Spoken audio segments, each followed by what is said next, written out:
welcome to Halloween Havoc 89. We're coming to you live from the Philadelphia Civic Center in the city of brotherly love here in Philadelphia, Pennsylvania. I'm Jim Ross, and along with my colleague Bob Caudle, we'll be calling the action, ladies and gentlemen. And Bob, this is a night we've long waited for. This crowd is really ready. Jim, you're right. The scene is set behind us. All the wrestlers are ready. I just came from some of the dressing rooms. They're excited, anxious, maybe a little bit concerned. They're all aware of what tremendous impact this night could have on their careers.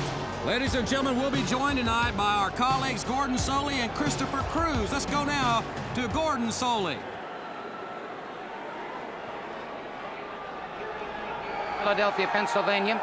Let me offer my special welcome to all of you for Halloween Havoc. During the evening, I'll be talking to the World Tag Team Champions, the Freebirds, twice U.S. Heavyweight Champion Lex Luger, and I'll be talking to Gary Hart about the implications of Thunderdome. This and much, much more is upcoming tonight here on Halloween Havoc. Jim, back to you and Bob Caudle. Well, thanks very much, Gordon. And yes, ladies and gentlemen, Gordon will be talking to me and the stars, Bob. This cage that hangs above the ring is simply mesmerizing. I've never seen anything quite like it. Jim, the word on everybody's lips, of course, is Thunderdome. Thunderdome, that's it. I'll tell you what, they are dead serious in the locker rooms. And fans, another one of our colleagues that'll be talking to many of the stars, our newest colleague. Let's go back to Christopher Cruz. Thank you, gentlemen. Good to be here in Philadelphia. I'll be talking with the following participants just moments before they enter the ring. I'll be talking with them live. Of course, the legendary Bruno Sammartino, the Steiners, the Road Warriors, Sting, Ole Anderson, and of course, World's Heavyweight Champion, Nature Boy, Ric Flair. All that and much more coming up live here from Philadelphia. Now, the long months of waiting have come to an end, and Halloween Havoc is about to begin. It's my pleasure to introduce to you the world's best ring announcer, Gary Michael Cappetta. Wrestling fans, this is the first event in Halloween Havoc, live from Philadelphia, Pennsylvania. It is set for one fall with a 20-minute time limit. Introducing first to my left, hailing from Syracuse, New York, he weighs 237 pounds, Captain Mike Rotunda. And ladies and gentlemen, his opponent from Minneapolis, Minnesota, weighing 248 pounds, the Z-Man. Well, the introductions have been completed by Gary Cappetta, dubbed the world's most dangerous announcer, Bob. And I'll tell you, it's a real festive atmosphere here. Very holiday-like here in the city of brotherly love. Jim, you're 100% right. They're all into the action already, and this is one that we've really been looking forward to seeing. Z-Man, a tremendous body, a former Mr. Minnesota, in against a man that held, of course, the World Television Championship for a long, long time. Really knows his way around that ring, Mike Rotunda. This will be the stiffest test for the Z-Man. There's Rotunda with a waistlock, takes him over. The Z-Man has yet to be pinned in the NWA since his debut some weeks back. But he's in there with a man that, as Bob Caudle mentioned, a proud holder and a long-time holder of the World Television Championship. He defeated Nikita Koloff for that title on January 26th of 1988. So he knows what it's like to compete in big matches. He's been one half of the World Tag Team Championship, so indeed it will be a severe test of the Z-Man's ability against an outstanding competitor, the likes of Captain Mike Rotunda. Well, and Jim, I think you're right 100%, and I think one of the assets, one of the things that Rotunda's going to call on is his experience. Rotunda with a little look of bewilderment there. Rotunda trained by former Syracuse wrestling coach and great pro wrestler Dick Byers. And the Z-Man, as Bob mentioned, has competed in many sports, but one of his more aesthetic honors was Mr. Minnesota. Certainly has a great physique with a side headlock in a standing position against Captain Mike Rotunda on our first event here at Halloween Havoc. Rotunda drops down. The action this one is quick, and the Z-Man catches Rotunda one more time with a football tackle, and Rotunda, I don't think, was expecting that by the look on his face. I don't think he was either, and I tell you, one of the things you notice when you look at the Z-Man is the fact that his looks is really deceiving. He's bigger than he looks, Jim. He's a big, strong, rough, tough individual, got that outstanding body. And I tell you, he knows what the ring is all about, too. He's going to try to call on his quickness and speed, and he's going to need it against the likes of this Mike Rotunda. Their favorite holds include the sleeper for the Z-Man, and of course the double arm suplex for Rotunda, who hops out of the ring, perhaps to break the momentum. He's got to be playing mind games right here with the youngster. Well, and I would think, you know, Rotunda is an exceptional wrestler on the mat. I think he'd want to stay in the ring, maybe get the Z-Man off his feet and down on the mat, because that's where Rotunda really excels. Rotunda has got a great amateur background, was a starting heavyweight for the University of Syracuse in his collegiate days, in addition to being a starting defensive tackle for the Orangemen on the gridiron. So he was a former grade 2 sports star and has a great amateur background. Well, and I think Rotunda will try to play mind games with him, too. He's going to try to establish right away that he can manhandle him, but I don't think he can, this young fella, Jim. I think his success will be wrestling Z-Man and taking the youngster from Minneapolis off his feet, but right now the Z-Man with a side headlock, very basic wrestling maneuver. Rotunda doesn't stay there long as he shoots him off. And a leapfrog over, no tackle this time, and a high hip lock. Nice move by Mike Rotunda, goes for the ropes, but Z-Man's too quick, moves out of the way, catches him with a drop kick. Well, I tell you, that's that quickness we talked about, and right here at the beginning of the match, he's demonstrating that he can stand toe-to-toe with Mike Rotunda. Very important point.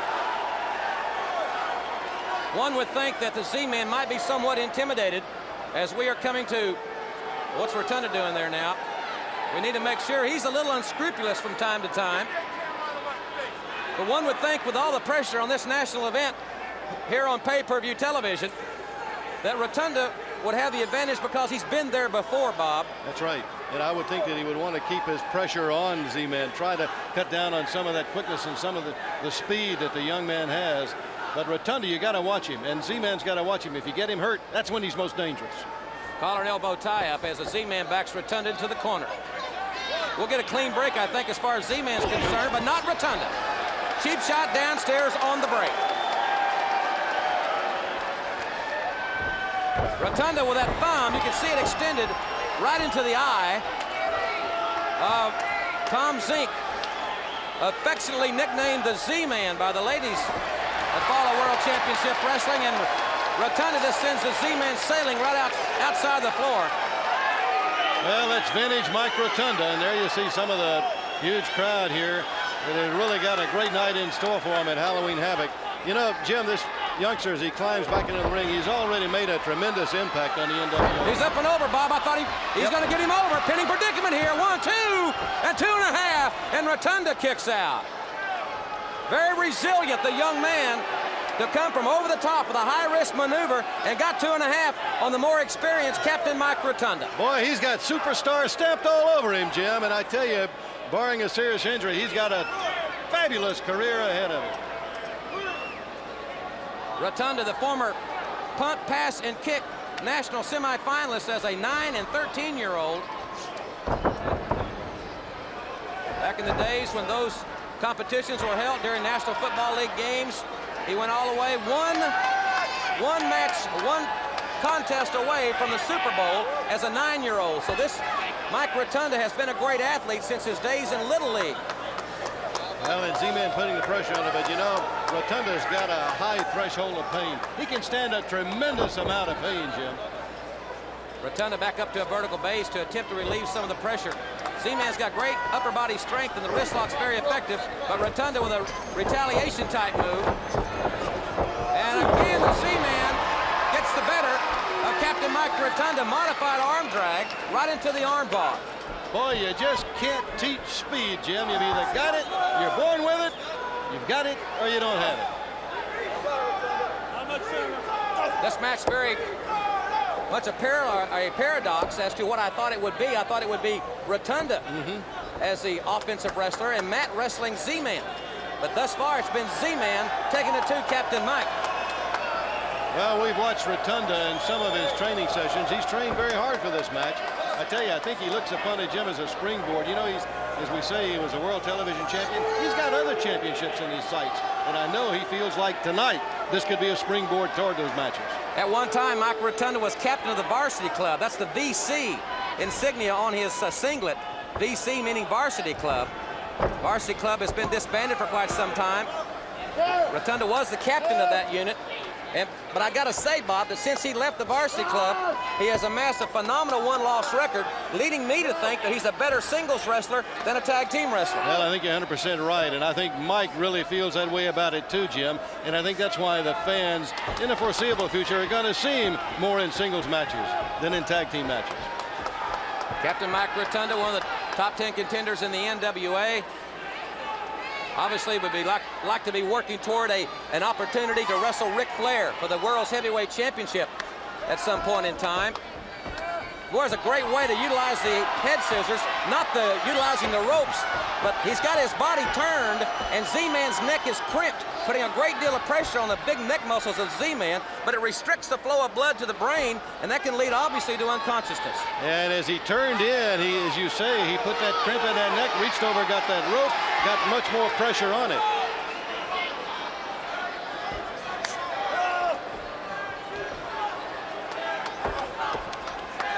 Rotunda still executing the head scissor. Basic maneuver. He's got that rope again, Jim, and I tell you, he don't mind using it if it's handy. Matter of fact, I think Rotunda will use any weapon that's handy. He doesn't care what it is. One of his pet weapons he likes to use is the abdominal stretch near the ropes. Rotunda likes to wrestle near the ropes. He likes to use the ropes for an advantage. He's very ring-wise. He's very comfortable on the mat. That's from years of not only professional wrestling, but the amateur training in upstate New York in their amateur wrestling programs in elementary, junior high, and high school. He's also a very quick thinker on his feet. He's always mentally into the match. Side headlock. Z-Man keeping it very basic. I think I talked with him before we went on the air. He said he was going to keep it real basic tonight. Was only going to go for the home run if he had to. He was going to keep it very basic. He knows that Rotunda is his greatest challenge to date in the NWA. Z-Man crisscrossing, and Rotunda throws him all the way out to the concrete floor. Wow. That's the experience we talked about. That's the ring savvy coming to the front, Bob. Yes, sir. Rotunda, as we say, always mentally alert, always into the match. He was ready for the move by the Z-Man, and I tell you, it was a tremendous counter on the part of Rotunda. Z-Man, no way he could counter that. Rotunda outside the ring now to follow up on this advantage that he has created. Oh, he slammed his head into the ring apron. Face first goes down the handsome youngster from Minneapolis, Minnesota. Z-Man a little addled right there. His eyes look very glassy to me, Jim. Nick Patrick, the official, will exercise a 10 count. If the Z-Man cannot get back in the ring by that time, it will be a count-out victory for Rotunda. But Rotunda breaks the count to inflict more punishment to Tom Zeke, the Z-Man. Boy, when he gets you hurt, you're at his mercy, and Rotunda's going to stay right on top of you.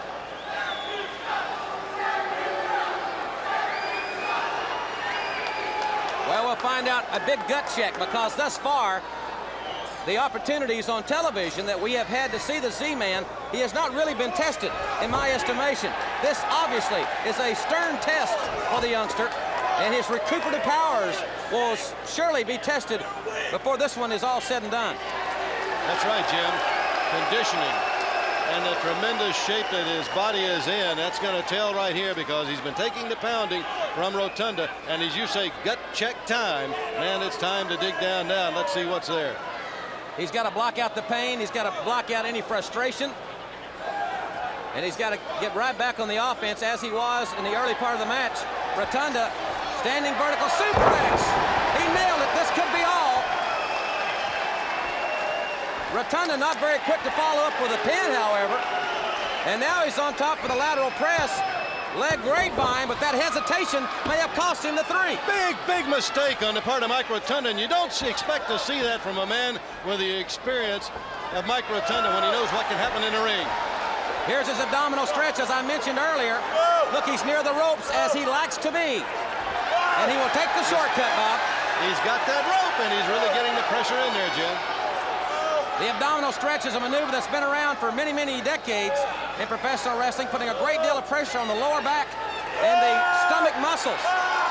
It's tough enough in the middle of the ring. It's really tough when a guy's got the ropes for that added leverage. Boy, and he's got that locked in tight. He's really got the pressure on the Z-Man. And as you say, with the rope, really applying it. Good officiating by Nick Patrick. Rotunda doesn't like being caught with his hand in the cookie jar. Z-Man's hurting though, Jim. He certainly is. Rotunda now continues to try to restrict the oxygen flow. The reverse chin lock is a great maneuver to do that. And the more oxygen you can restrict, that's the fuel that runs these athletes. And without the fuel in those engines, they're not going to go very far. Rotunda knows that. Not very far and not very fast, and that's one of the things the Z-Man's got to worry about now. Is he going to have the speed and the quickness he's going to need? Z-Man coming back, though. But not for long. Big clothesline by Captain Mike Rotunda, the Syracuse University alumni.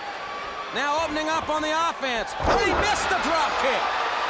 Could that be the break the Z-Man needs to get back on the attack? He may right here be able to turn it around on Rotunda, because Rotunda now really in pain down on those knees toward the corner. I think he hurt his back. The Irish whip won't do it any favors. Nice elbow, power elbow drive by the Z-Man. Rotunda now being punished by the Z-Man here at Halloween Havoc. This match, one fall with a 20-minute time limit. Rotunda up, high crossbody. Z-Man's got him. Can he hold him down? 1, 2, 3. Yes, he does. Ladies and gentlemen, the winner of the match, the Z-Man. Boy, you're talking about a gut check, and he passed it with flying colors, Bob. Oh, I tell you, Jim, no doubt about it, the way he came back, and Rotunda was absolutely stunned when he came off of the ropes.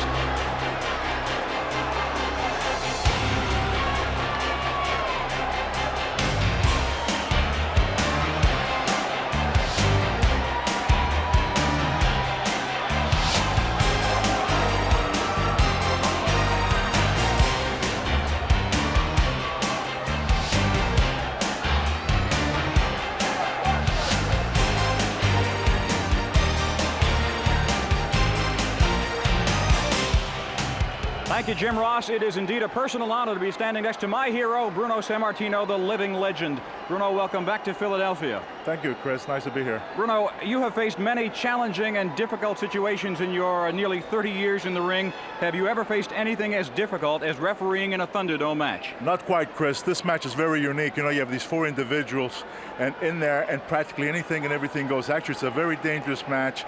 You might say, well, what's your role in there? Well, anything and everything goes. So my role basically is that make sure that, for example, Lee Anderson and Gary Hart don't come in, don't get these guys any kind of a weapon. And when somebody throws the towels, of course, it's my job to stop this whole thing and to declare a victor. And anything else that might happen in that ring that shouldn't, I'll be aware of. Can you see anything happening in that ring that might maybe make you stop the match instead of the Terminator? Well, I really don't think so, because this is a match that's going to be fought to the very bitter end, and it's going to be up to either Anderson or Gary Hart to bring a conclusion to the match. All right, Bruno Sammartino, good to be with you, and glad to have you back in the ring. Good to be here. All right, fans, let us now go back to the ring. Gary Michael Cappetta is standing by for the introductions to that big 6-man tag team match.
Ladies and gentlemen, I present the deadliest 6-man tag team combination in wrestling. First, the 4-time All-American from the University of Oklahoma, the toughest man in the world, Steve Dr. Death Williams.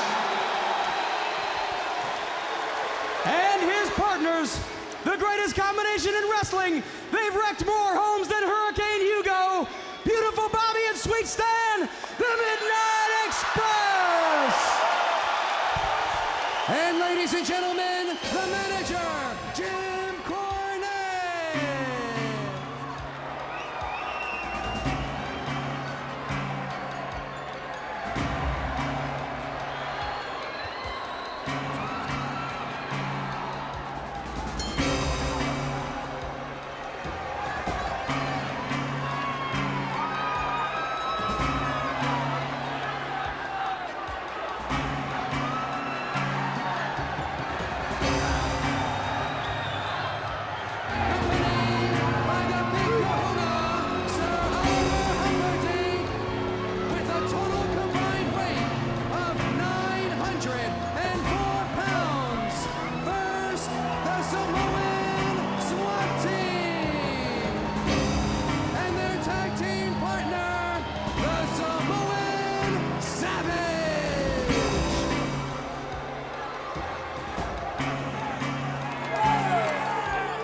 Well, I'll tell you something, Philadelphia's been awfully good to the Midnight Express. I think we can safely say Sir Oliver Humperdinck has regressed the three Samoans back to their tribal state. They are a long way from Wall Street, and Humperdinck's managerial abilities may be very compatible, and seemingly is, to these men. The big kahuna, Jim. That's what he is now, the big kahuna. The big boss, the leader, you know. You're talking about that. Humperdinck can call on a vast amount of knowledge and experience, and if he can transpose it into these guys, I don't know, Jim. They're so wild. I don't know whether you can teach or train guys like this anything or not. Many of our longtime fans will remember that Sir Oliver Humperdinck started out some years back managing a team known as the Hollywood Blondes. Jerry Brown and Buddy Roberts. And Buddy Roberts, of course, went on to Freebird fame. So Oliver Humperdinck has managed great teams since he got into the sport. But no team has had more raw physical talent than the three Samoans he has here now. Now, we talk about Midnight Express in Philadelphia. It was on September the 10th of last year that the Midnight Express defeated Tully Blanchard and Arn Anderson to win the World Tag Team Championship. So they have had a lot of success here in the city of brotherly love. Let's see if that success will ring true tonight against the three Samoans. Well, they're one of the most successful teams in the 80s, the tag team, Jim. That is, they've held 2 championships at one time, of course, the World Championship, the United States Tag Team, and Dr. Death. You know, I think he's probably the roughest, toughest man in all of sport, Jim. I don't know anybody that I think is any rougher and tougher, can take any more punishment than the big Oklahoman. Well, Bob, you know, I'm very partial to Dr. Death because I've seen him. I remember 1982 when he was a junior at Oklahoma. He started wrestling professionally. He went back to Oklahoma to play football in the fall of '83. Was an all-Big 8 performer. Played in the Orange Bowl. So he started wrestling professionally as a junior in college. Went back and fulfilled his eligibility. Was a captain of the Oklahoma football team. And it's going to be Sweet Stan starting out. Boy, the fans here. Halloween Havoc is certainly an accurate name for this one. And the Samoans are very uncontrolled and very unorthodox. Yes, sir, completely out of control. And I think one of the biggest problems that the big kahuna is going to have with the threesome is getting them to wrestle. And by that, I mean, Jim, get in and wrestle and use wrestle holds. I don't think they're going to do that. I think that they're going to try to maul you, brawl you, kick you, scratch you. Anything they can do to you to hurt you is what the Samoans are going to do. I'll guarantee they're not going to intimidate Dr. Death. We have to wonder, with all the controversy surrounding Jim Cornette advising the Dynamic Dudes, if that will have a bearing on the preparation for this match. Cornette has had words we have seen with Beautiful Bobby and Sweet Stan over his involvement with the Dudes. Hopefully that will be an item that we can put in the past and leave it there. I hope you're right, because I tell you, in a match like this against 3 men like they've got in there now, they got to have their mind strictly on what's happening in the ring, or life and limb can leave you in a hurry. Sweet Stan reverses the Samoan Savage up and over. That's 300 pounds up in the lights. Big clothesline. And over goes the Samoan Savage to the floor. Cornette's got that tennis racket caught. And Beautiful Bobby with a straight right hand. The Huntsville, Alabama native from Sweet Home, Alabama came that right. And this one has all the makings of getting completely out of hand before it really gets underway. And I tell you, when you talk about Sweet Bobby and Beautiful Stan, they're like a well-oiled machine. All the pieces fit together, and you throw this big one in there. Look at Dr. Death. He's just daring them now to come forward. Doc never backs away from a fight, I'll tell you that. Stan Lane, the former karate instructor and lifeguard at Myrtle Beach, South Carolina. That's where he was discovered by Nature Boy Ric Flair at a beach party. His biggest influence in his career to get him started was the Nature Boy.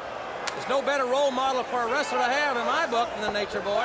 Double elbow by the Midnight Express, and their teamwork might be enough to take them to victory. I got to think, though, the Samoans with a 900 pounds plus combined weight have got to be favored to win this one in my book. Oh, they're so big and they're so strong. And I tell you, we talked about the threshold of pain earlier in the match with Mike Rotunda. I don't even know that these guys know what pain is. They're so wild, Jim, just wild. Very out of control from time to time. Samu missed with the elbow. Beautiful Bobby retaliates in the best way he can. Right hands. Beautiful Bobby Eaton had his first match when he was 16 years of age. He was on the ring crew, putting up the ring and little events around Alabama, regional events. 16 years of age, just got his driver's license. They needed somebody to fill in one night, and the rest is history, as they say. There's Stan Lane, the former karate instructor. That's where he gets his great martial arts background. He used to teach it. Big chop there by Samu. All three of these Samoans are brothers, and they're all in that 300-pound category. All so big and so strong, you know, but it was a real stroke of genius when Beautiful Bobby and Sweet Stan got together. High wrist move there by Samu. And right now, Dr. Death's in there. Dr. Death's trying to fight them all. Boy, he don't care how big you are. He just dumped the Samoan Savage out on his head. Football tackle. 300 pounds plus right on his back.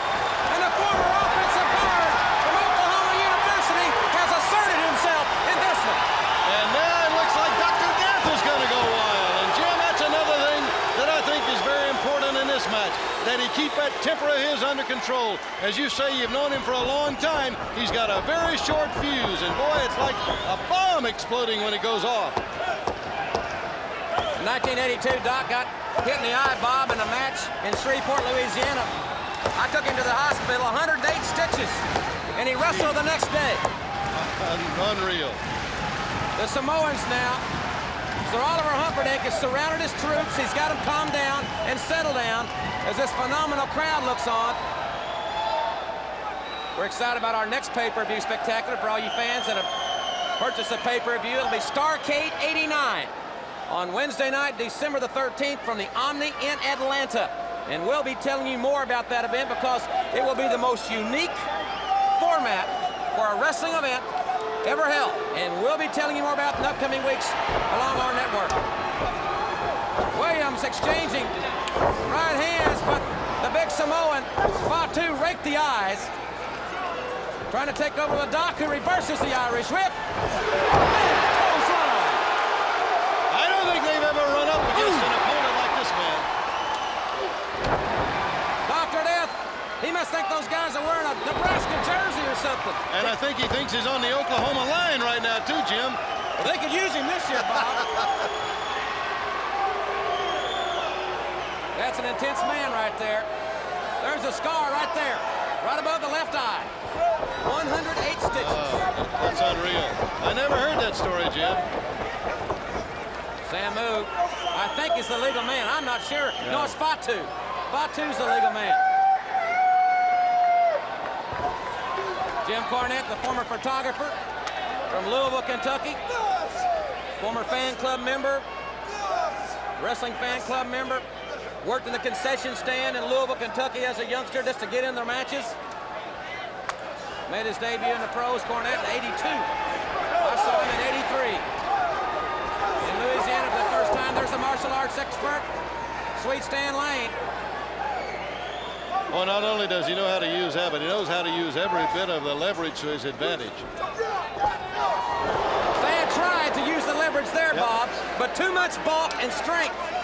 There's where the 300-pound mass comes in handy against a guy that's about the 230-pound range.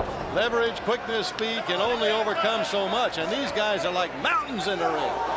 Hey, there was a karate kick from one of the Samoans.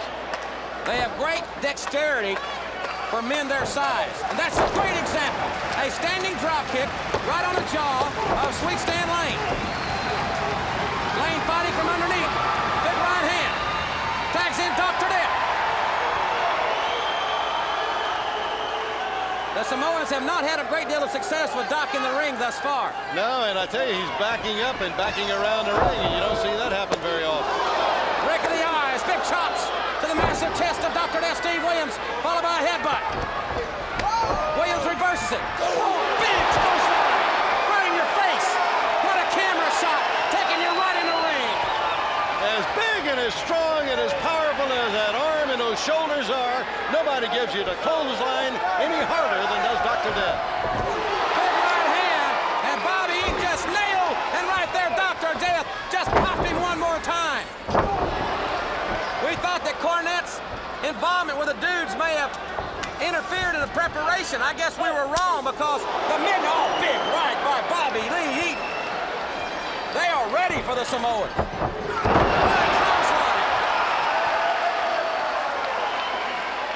Oh, man, I'll tell you something. Lateral press now by Bobby. Samoan Samu just too strong at this Yeah, point. he didn't have the leg hooked in. I tell you, as you say, he's got too much left. You got to get more out of him than that before you can cover him with a press to hold him down. And now in the corner, he can make a tag. He's getting another breath or two. They're wild, they're rough, they're tough. They can really take it. I want to say hello to the fans in Jefferson City, Missouri, at the Elias High School, watching this event on closed circuit. Our closed circuit broadcast in Jefferson City. Special hello to all you fans in the Show Me State, and thanks for being with us here for Halloween Havoc. Nice leapfrog by the 300-pounder of Bobby Eaton. A man that is, as I said, at his first match at 16, he knows all the tricks. Well, he's been around, he's seen it all, and he knew exactly what to do there. Boy, that put a stop in the Samoans for a moment. They got to go back and regroup. Collar and elbow tie up Lane, drop toe hold, floating into the arm bar. He has the leverage advantage now, and will have until the Samoan rises to his feet and can turn him. That's right, and then the height's going to tell. The Samoan, as big and as strong as he is, when he gets up on those feet, Jim, he's going to tower above Stan. And now he doesn't have that advantage.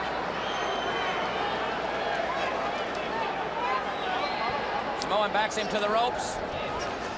Misses with a clothesline. Sweet Stan trying to cross body, but he was caught in midair like a small child and then slammed. Is that strength or is that strength? And quickness. It's great quickness as he moved out of the way. And now tying up the big Samoan into the rope. Bobby Eaton working on the arm. And Stan Lane holds the Samoan in the ring to prevent the tag. That was good strategy. Well, that goes back to their tag team experience, as we say. They are very experienced as a tag team. They know what the other one is thinking, and they work that well together. Bobby Eaton, the right hand, right on the solar plexus. Caught him with another right. And the Samoans, I think, were thinking they were going to really bully these guys around. Oh, gosh almighty! Bobby Eaton tried to bulldog. The Samoan just kept the momentum going. The Samoan Savage, and Eaton straddling the turnbuckle. I don't know how he can recuperate from that, Bob. I don't either, not that. And as you say, he had him for the Bulldog. Boy, that was strength and power. The Samoan just wasn't going to go down. Watch those two Samoans double teaming on beautiful Bobby. Oh, no.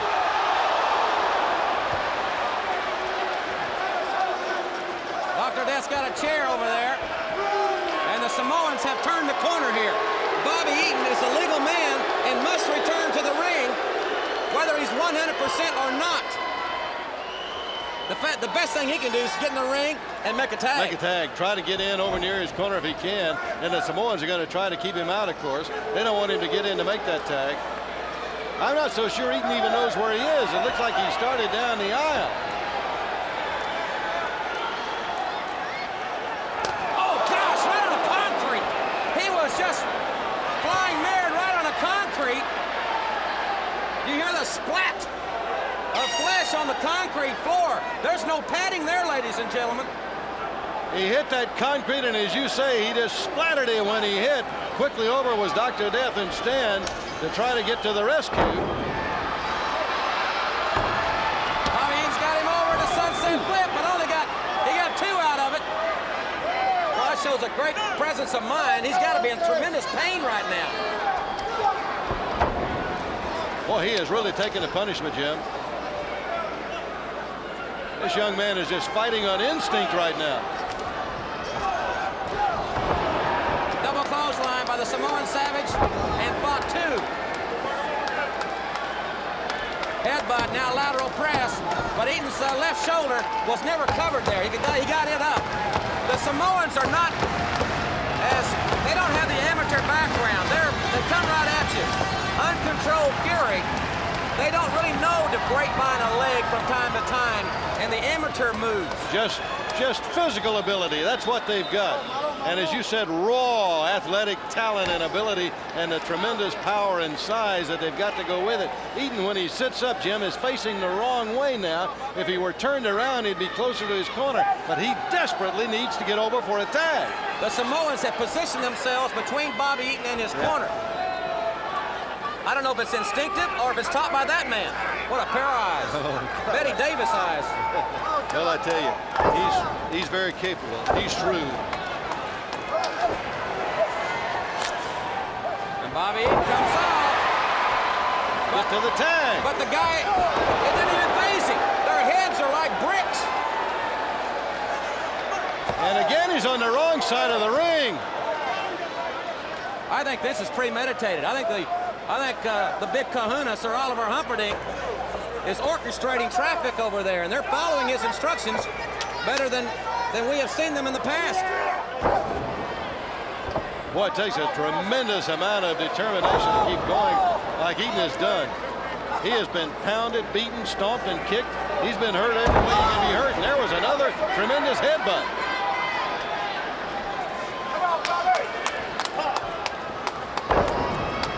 High-impact maneuvers underscored and amplified by the Samoans. He's going to have goose eggs all over that head tomorrow. Sad move. Full and beautiful Bobby back in the ring. And if the Samoans have their way, Eaton will not be able to make the tag. Well, as Stan came in and across, that Eaton's just going to suffer more. He is. It's an emotional thing. He's biting him in the arm. Look at the teeth marks. Yep. Look at the teeth marks on his forearm. Goodness gracious. Side slam. That's 300 pounds coming right down into the ribs. Now watch him roll on top. He's not grapevining the leg, and Dr. Death perhaps prevented the 3 count. At this point, you begin to wonder just how much physical abuse can a body take, even a physical specimen like Eaton. How much can he stand?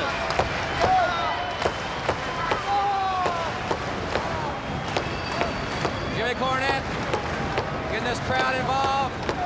Phenomenal crowd, thousands upon thousands here in the massive Philadelphia Civic Center. The Samoans have got the pace under control. They've got the match under control.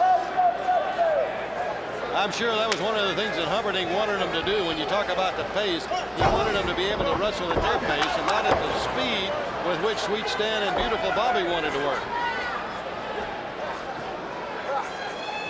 They're going for the headbutt. They may be going for his coup de grace here, the headbutt. And Bobby Eaton pulled the knees up, and he jammed them, he rammed them right into the stomach. Corner, Eaton. Get over for the tag. Boy, he's desperately trying, Jim. Look at him trying to roll down the ropes. Rolling down the ropes. Here comes Dr. Death. Right on the top rope. Williams with a kick to the ribs. Sends the Samoan for the ride. And a clothesline by Dr. Death. Three.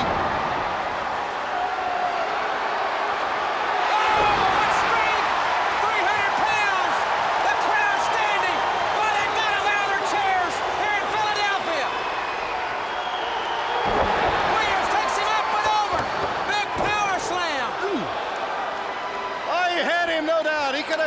there for the three.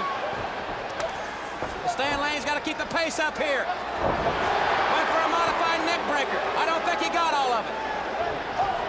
Lane with a flying forearm.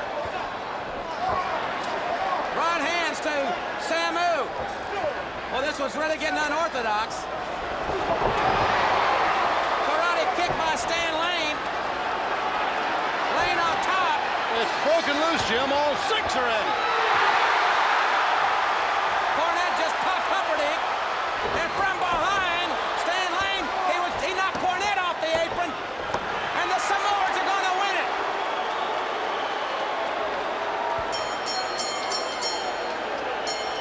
Ladies and gentlemen, the winners of the match, the team of the Samoan SWAT team and the Samoan Savage. Jim Cornette was up on the apron. And we'll show it again to you again in instant replay.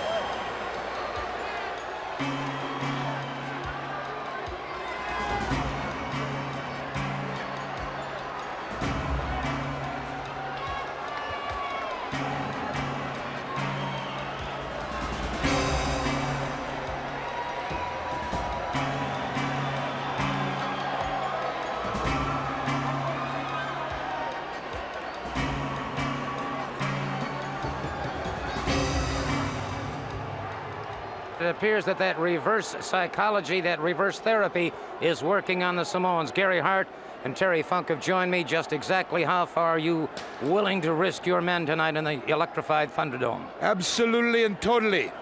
There is no quitting in the J-Tex organization, and tonight, for the very first time, Mr. J of J-Tex will be at ringside with us, Terry. You know, I want to say one thing. You know, Winston Churchill said, never say die.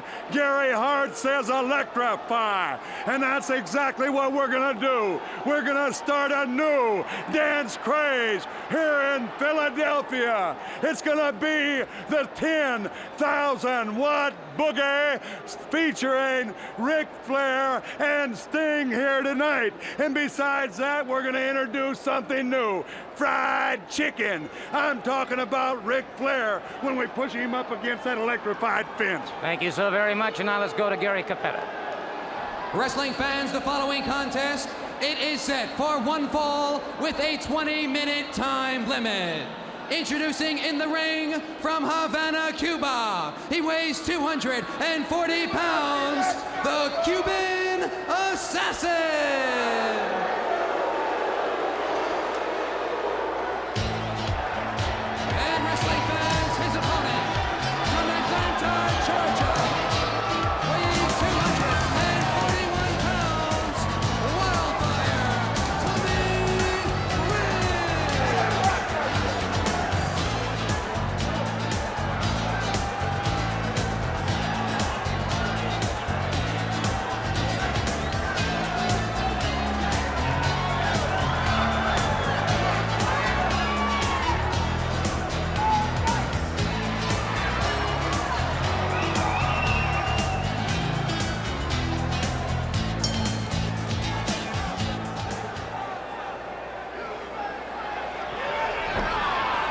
The Cuban Assassin, the 9-year veteran, starting out very quickly on Wildfire Tommy Rich.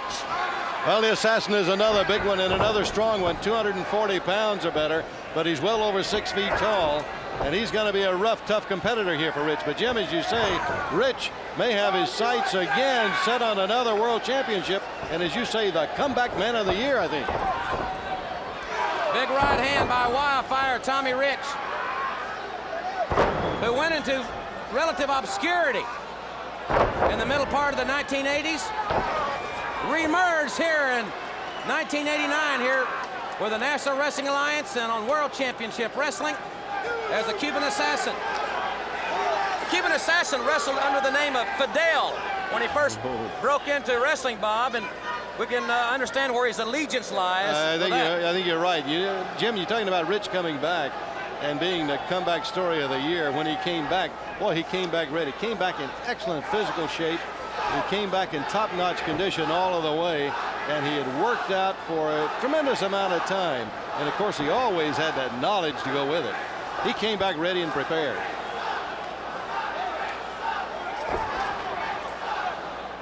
Cuban Assassin going downstairs, and now with a headbutt upstairs. Originally from Havana, Cuba. Hey, you know, Jim, the Cubans, they've been noted in recent years for their outstanding boxers, and they brought some great wrestlers around. Theophilus Stevenson, the big three-time Olympic heavyweight champion, came out of Cuba. Great baseball teams coming out of Cuba now. Of course, the United States severed relations with Cuba, restricting trade there in 1960. This man really still, I think he thinks he's representing his country and their way of thinking here in the United States. Tommy Rich stopped pretty quickly there on the apron. Did not go all the way outside. Sunset flip up, outside back in, and he never quite got the hole really secured, Bob. Yep.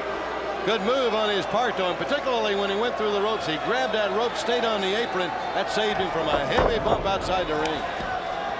Nice arm drag, taking over the Cuban Assassin into the arm bar. Tommy Rich, a native of Hendersonville, Tennessee. Many of the country music stars that we enjoy listening to reside. Tommy now living in Atlanta, where our Starrcade 89, our next pay-per-view event, will take place in the Omni in Atlanta, fans. Wednesday night, December 13th, with wrestling's most unique one-night concept. And we're going to make some real startling announcements about Starrcade 89 in upcoming weeks. Cuban Assassin, those chops. Irish whip in, but Tommy moves out of the way. Arm drag taking him back over. That's a good way to negate the size advantage. Yes, sirree, and right there the experience of Rich is telling. As the Assassin came charging at him, Rich just neatly sidestepped him, came with that arm drag. And boy, now he's got the leverage. He's got the advantage at this point.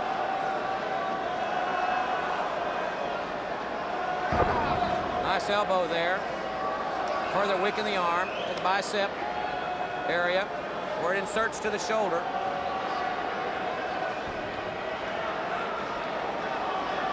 Both men back up to a vertical base. Really still feeling each other out. Cuban now raking the eyes. That seems to be a popular shortcut of people of his ilk. Boy, it's a big equalizer when you get to the eyes. Powerful chop, putting Tommy Rich on his back.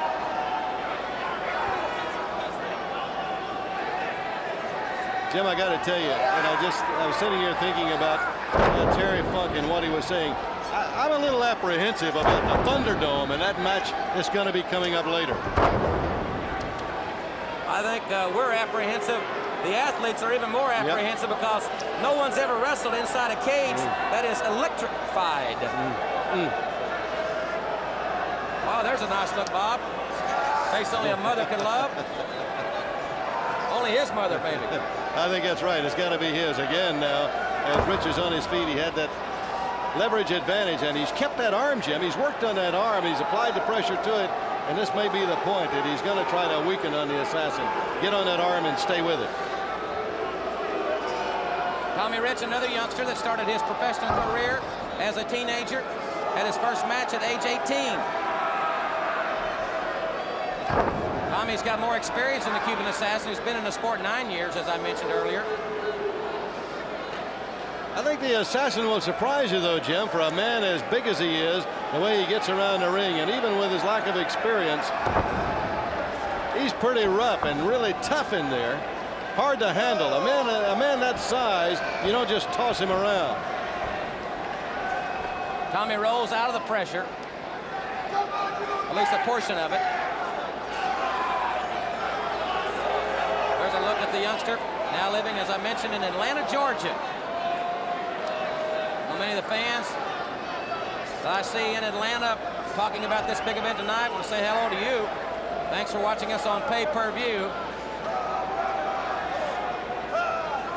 Boy, the Assassin, look, he's got that hole locked in. He really had the pressure on that shoulder and on that collarbone. Headbutt by Tommy Rich. I have not seen Tommy use that offensive weapon in quite some time, if ever. High knee right under under the chin, and Rich almost outside, and the assassin stomps on the head now. Oh, he's not scientific at all. I don't know, I guess the amateur wrestling program in Cuba leaves a little bit to be desired. Well, he got Rich hurt, and when he got him hurt, boy, he was quick to the attack.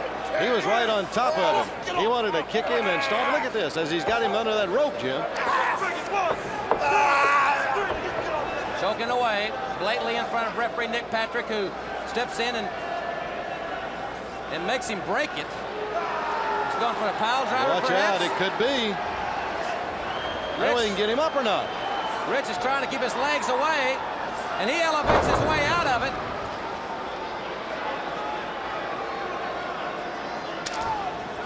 Headbutt right to the solar plexus, using his head like a battering ram. A powerful knee lift. Tommy Rich in trouble here at Halloween Havoc. Lateral press. He got two. Near fall and back to work on the reverse chin lock. Well, every time that it seems like Rich is going to be able to put him away, the assassin comes up with some powerful move to really slow Rich down. Suplex by the Cuban assassin. I don't know what he's got in mind now. Well, uncharacteristic for him. He's going up top. Oh! Rich shook the ropes, and the Cuban assassin came right down on the turnbuckle. Rather gingerly, I should add. Big mistake for him right there. Tommy Rich sends him for the ride. Catches him with that elbow. And now Wildfire taking back over. This one's been very evenly contested thus far, Bob. Absolutely, and so many times in a professional match. Nobody home on that move. The decision is going to turn on a mistake, and he may hear it. There's a Fez press. That's his move. 1, 2, 3. Tommy Rich has won this one. Wrestling fans, the winner of the match, Wildfire Tommy Rich. Well, Wildfire Tommy Rich with a Lou Thez press, made famous by the legendary Lou Thez, a former 6 times heavyweight champion.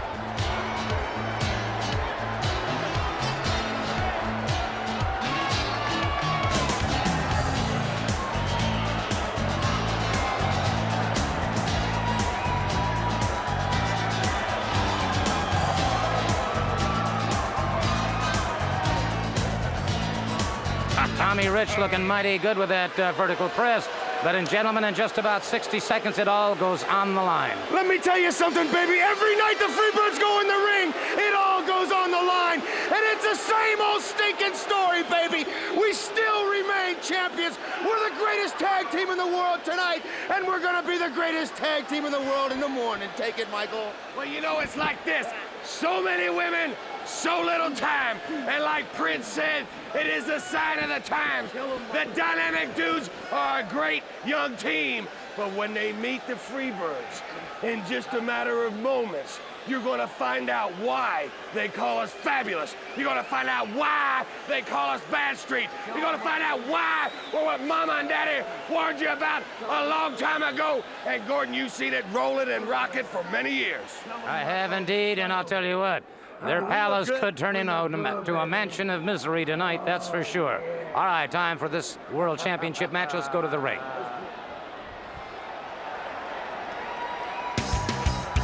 Wrestling fans, the following contest, it is for the World Tag Team Championship.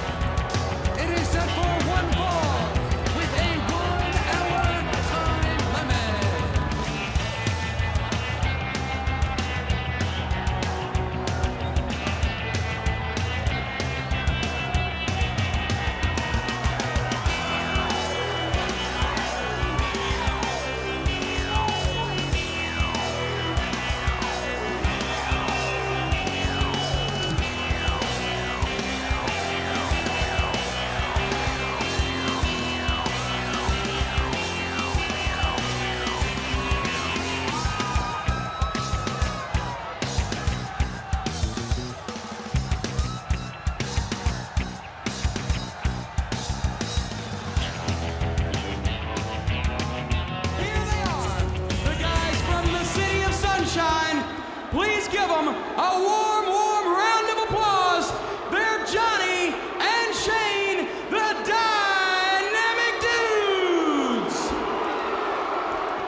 You know, Bob, a lot of wrestlers come to the ring with music nowadays, but Michael Hayes, fans, was the first wrestler to use rock and roll music on his entrances in our sport.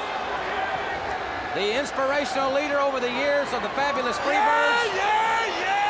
And many say that when he added Jimmy Garvin as the newest member of the Birds, that he has the best combination that he has had to date. I'm sure that could be debated by aficionados of the sport, but the proof is, until now, Hayes had never held any version of the World Tag Team Championship. He does so now in the National Wrestling Alliance. And one of the big threats, of course, is the team right here in the ring with him now, the Dynamic Dudes.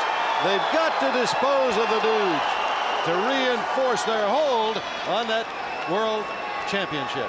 You know, Bob, our sport is changing. We're getting student athletes involved in professional wrestling. Shane's got a degree in education. Johnny's got a degree in marketing. But Hayes and Garvin were valedictorians in the School of Hard Knocks. That's right. And so you've got two diverse backgrounds here. Both Hayes and Garvin started in the sport as teenagers. The new era, Shane and Johnny started in the sport after they finished their education, which, kids, is so very, very important nowadays to get that education. They have done that, and now they're in their chosen sport, but they have that degree to fall back on at any time. That's right, and they've got that knowledge, and you can't take it away from them, Jim. Shane, the great move on Michael Hayes. You know, I think the Dudes, we have to admit, are entering this match as the decided underdogs. The youngsters from the city of Sunshine have captivated especially the younger fans in the NWA. Well, they got to try to use their quickness to stay out of the grasp of the Freebirds, no doubt about it. The Freebirds, if they can, they got to try to hurt this young team. They'd like to get rid of them forever. Big shot by Michael Hayes on Shane. He reverses the trip to the ropes. Shane with a side headlock. Nice side headlock, but Hayes won't stay there long. Neck breaker by Shane on Michael Hayes. And Hayes quickly going over to tag Jimmy Garvin. Shane has had an injured elbow in recent weeks.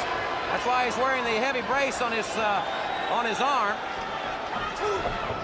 Here comes Big Johnny in, 6'4".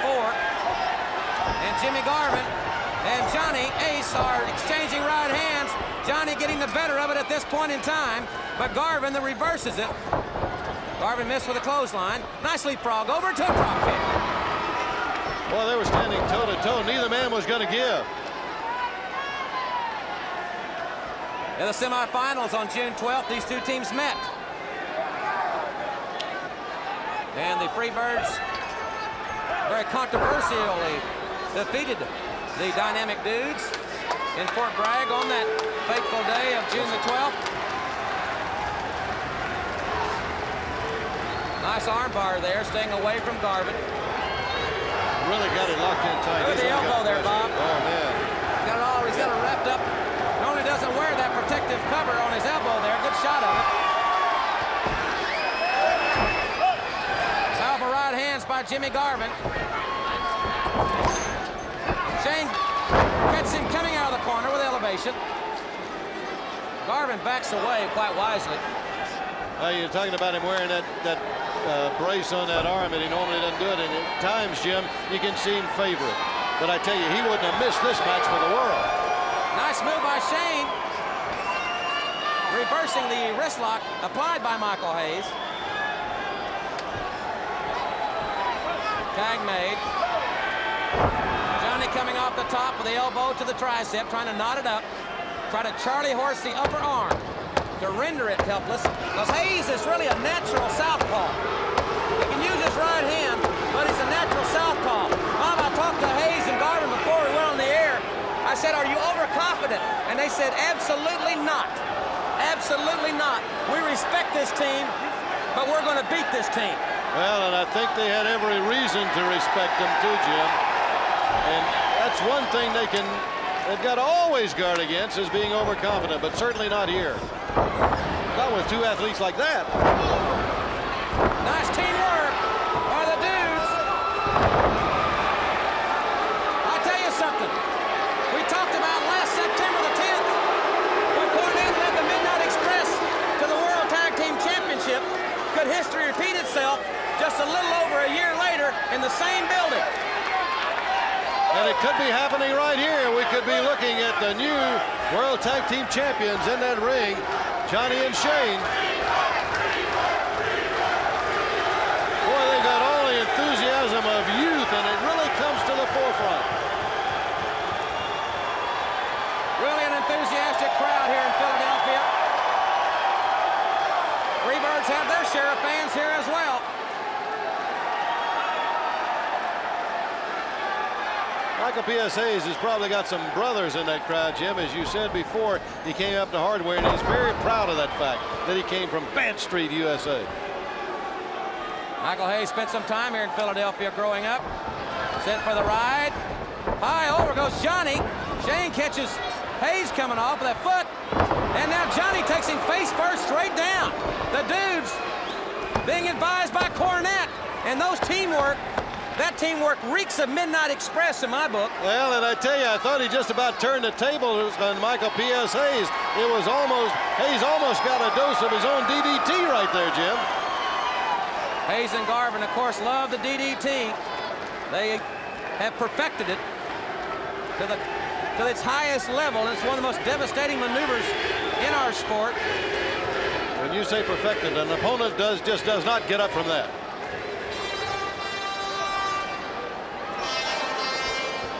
Side headlock applied by Johnny. He's 6'4", Bob, about 240. He's still growing too, Jim. Very proud of his marketing degree in business marketing, and they always tell the kids when they're talking to groups of kids that stay in school and study. Get your education. Good move there as Hayes tried to come in, and Johnny now controlling both men. Flipped them both. One with a head scissors, one with a headlock simultaneously. Garvin doesn't believe it. Well, I'll tell you something. Garvin and Hayes are both great strategists. They've both seen it all, so to speak. And that will be perhaps something Jim Cornette cannot combat, is their strategy and their expertise. You can only prepare your charges so much. I think he called it right, though, Jim, earlier. I think you can really see where some of Jim Cornette has rubbed off on the dude.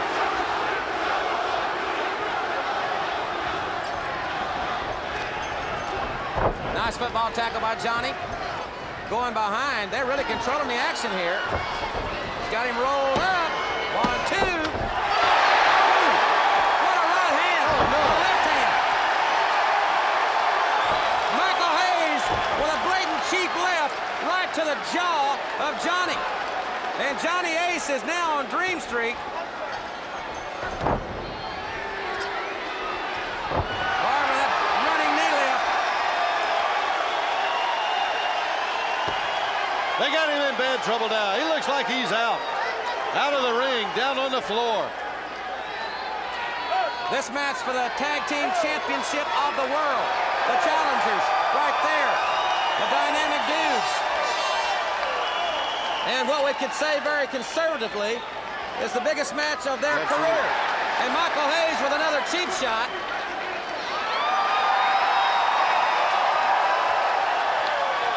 Boy, you can expect anything from Hayes and Garvin when you're in a match with them. It doesn't matter where you are, in or out of the ring, you're never safe. Cornette's having some words with the official. 5 times referee of the year, Tommy Young. Tommy Young's a great official, but hey, there's only so much a guy can do when you got the 5 count to play with. And the Freebirds know how to use all 5 counts. As a tag team, nobody works it better than do the Freebirds. As you say, they know how to use all the 5 counts. They know how to work everything that the referee can do. That carries them a long way in the ring. Tag made now. Here comes Michael Hayes.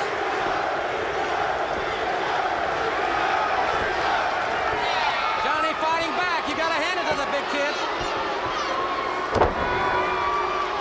Johnny should make a tag. He had a chance to make the tag, and he didn't do it. I think that was a mistake. Came back very strong, but now he's in trouble again. Over in the corner of the Freebirds. Long way across the ring. Notice where all the action is taking place. As far away from the dude's corner as physically possible. And even though you don't like the Freebirds and you don't like what they do in the ring, you got to respect that. They know what to do. They know how to keep their opponent away from his partner. Watch out. Hayes was tagged in. They did it all within the referee's 5 count. And the crowd wants the DDT. Will they get it here? He's going to give it to him. No, he doesn't. Johnny had it. Cornette's got these guys scouted perfectly because Johnny blocked the DDT, which most men don't have the preparation to do. I'm trying to think back. I don't recall when the last time I saw somebody block it. He made the tag. Shane, the fresh man, and the legal man with gorgeous Jimmy Garvin. The elevation, up to the lights. Goes 1/2 of the World Tag Team Champions. The youngster from Pittsburgh, Pennsylvania, the native, on fire here. Double clothesline by Johnny.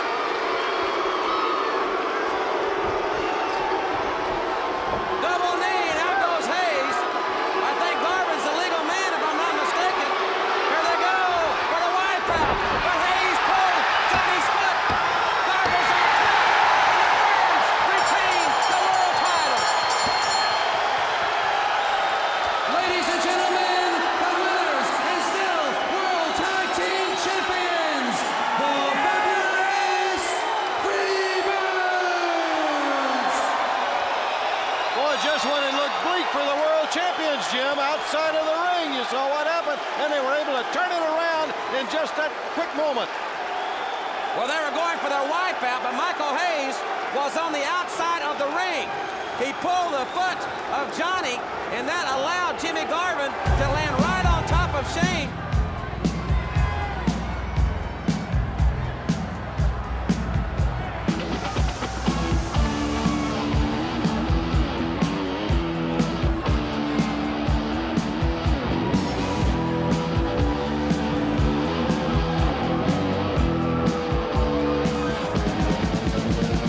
It's a big surprise there. Much of the wrestling world thought this would be the night the Dynamic Dudes took home the gold. It was not to be, but there is still a big future in store for the Dynamic Dudes. In just a few minutes, the world will see Doom. Of course, the Steiners will see them inside the ring. My question to you, Scott Steiner, is how are you going to fight a team you have never seen before? We have no strategy. We need no strategy. Tonight is total reckless abandon. That's when you're playing our game. Because when there's no rules, no anything, you're in our ball game, you're playing our game. That's the way we like it. Yeah, we got Doom. That's a good name for those guys, Doom, because when we get done with them, it's going to be finished. We like a good fight. Who cares what happens? Who cares what happens in a match? As long as we get in, you get to fight, you get to beat up somebody, just do what you got to do. Rick Steiner, many voices thinking that woman will be able to distract you and cause your defeat. No, she did it to me one time. If I get her a chance to get in there, if I get her a chance, I'm going to take her and get it to All right, her. fans, back now to the ring live in Philadelphia. Following contest, it is a special World Tag Team match. It is set for 1 fall with a 30-minute time limit. Introducing team number 1 from Detroit, Michigan. Total combined weight, 525 pounds. Rick Steiner,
woman to the point where she wants to be called woman, and she did what she has done to make an impact, she says, to make an impression on the entire sport of wrestling, and I think she has done that quite conclusively. Oh, I don't think there's any doubt about that. And not only did she steal the heart of Rick Steiner, she tried to get in there and cut it right out of him.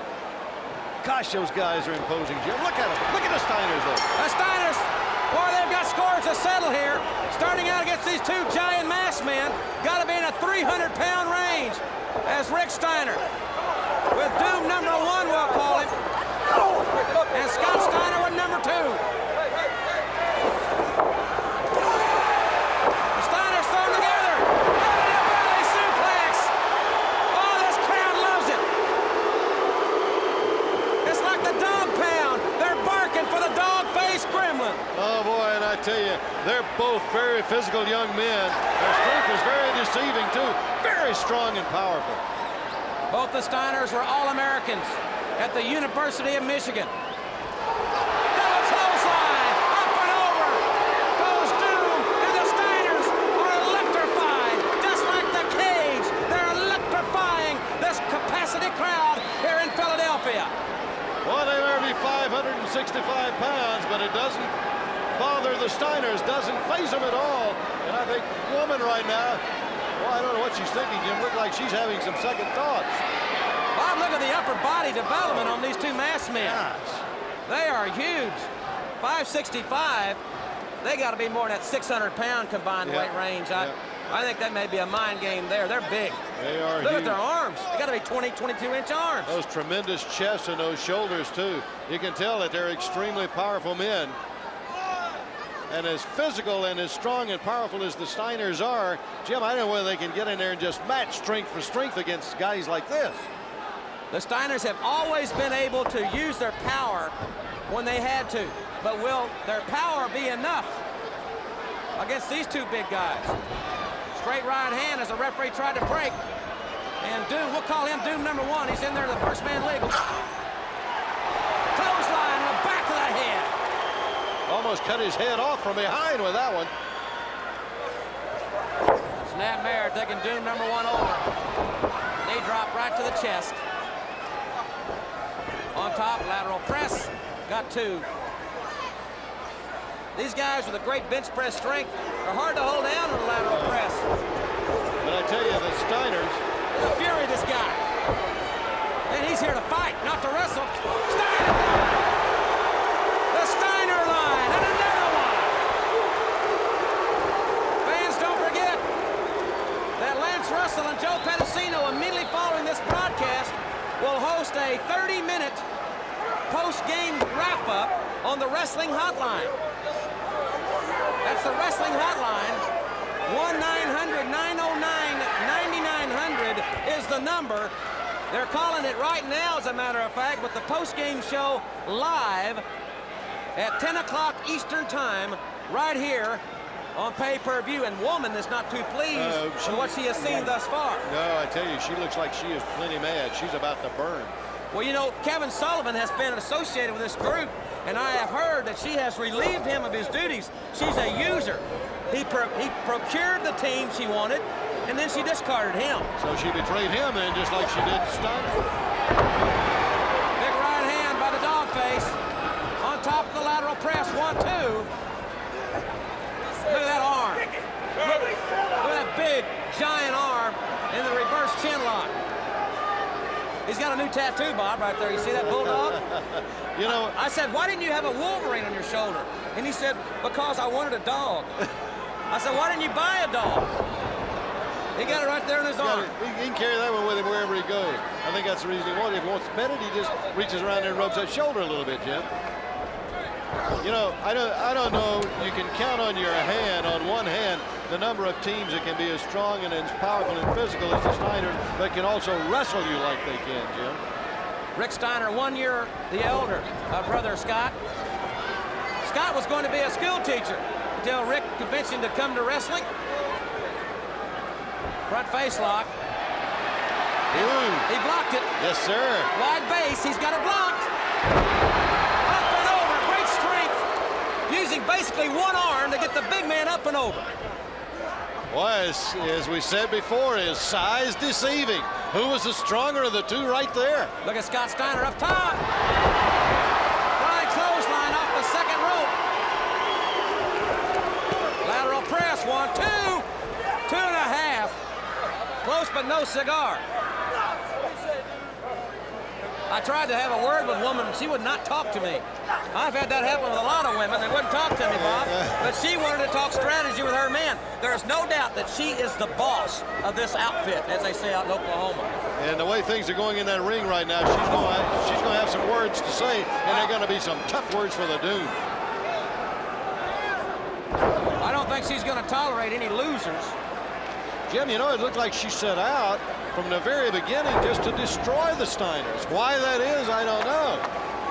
But when she went after Scott Steiner like she did, and now with the Doom after.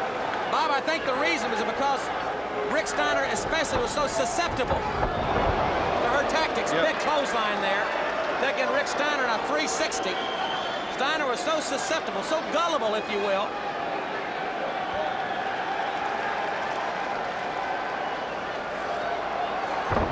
Steiner dropped right on the top rope. Doom number 1 in there. Lateral press, 1, 2, but the dog-faced gremlin too strong on this occasion as he kicks out. Powerful kick, making the tag to younger brother Scott Steiner.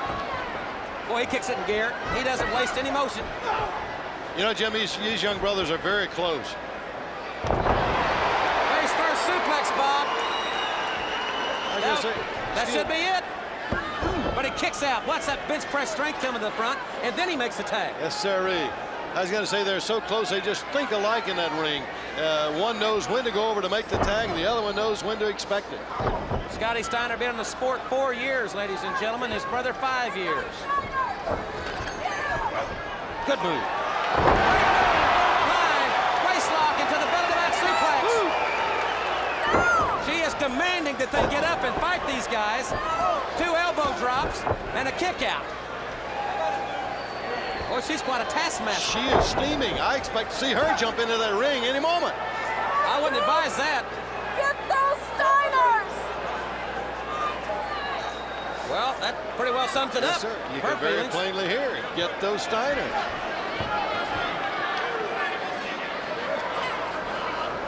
Side headlock. Oh, from behind. It was from behind. The masked man on the outside from behind hit Scotty right in the back of the head. And now Doom number 2. Fans are saying, how does he tell them apart? I'm guessing. Oh, yeah, I was going to, Jim, I haven't been able to decide that yet, how in the world to do it. I can't figure it out. Double axe handle blow off the second turnbuckle. And now Scotty Steiner will have a gut check. Well, we know where he comes from. Absolutely, and he can really dig down and get it. And that's what he's going to have to do now. I tell you, the Doom looks like they're a matched pair, Jim. It looks like they came out together. And the backgrounds of Doom as mysterious as their identity. Doom number 1. Back outside. Dropping it across the security railing. And that's solid steel. And it just doesn't give. And I tell you, Scott Steiner, boy, he's taken the punishment from these two in the last several minutes. But Jim, again, the conditioning of this young man, he's able to, look there, get on his knees and fight back. Both these guys were national champions, All-Americans at the University of Michigan. Double elbow there by Doom. They haven't ever seen anything like this in the Big Ten. Lateral press, 1, 2, but he kicks out.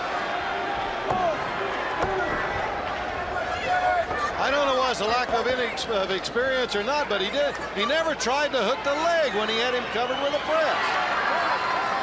Maybe confidence. Maybe lack of experience. I don't know how experienced these guys are. We don't know where they came from, who they are. You don't know what kind of experience they got. And of course, Jim, they were completely new to the Steiners. The Steiners didn't know what to expect. Scott Steiner trying to get back on the attack. Doom number 2 cuts him off and tags in number 1. Well, this is the first time we've seen them. This is a devastating team. They're going to make an unforgettable impression. Regardless of what happens in this match, Jim, you're going to hear a lot from these guys. Tag teams in the NWA, they're going to be put on notice right here. Watch out for Doom. Reed snapping. Tell you something. That's quite a deal. Reed does a lot of things to people. And perhaps the lady that wants the greed, she wants affluency. She wants power. And the dog face has had all he can handle. But it gives the other guys a chance to double team. Oh, yeah, Scott. He put Scott in great jeopardy. Over the top rope. The referee was putting Big Brother Rick out of the ring and did not see Scott Steiner go all the way over the top.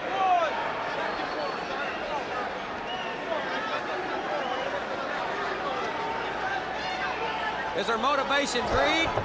Is her motivation ego? Is it status? Is it power? I'll tell you something. She's going to want, what's she going to want next? If Doom can beat the Steiners, what will be Doom's next step? Yeah, just no telling. I'm sure she conceives in her own mind nothing less than the top will do. He's trying to get him over, Bob. Big Brother will help. He got 2. Just couldn't hold a powerful man for 3. Neck breaker. And now the lateral press. 1, 2, and that close. I mean, real close. Oh, man, and he's really upset at the referee. He thought it was a slow count. Again, he didn't have a leg hook.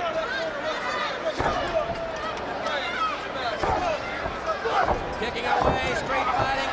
Scotty Steiner trying to fight out of the corner. It's no man's land there for him.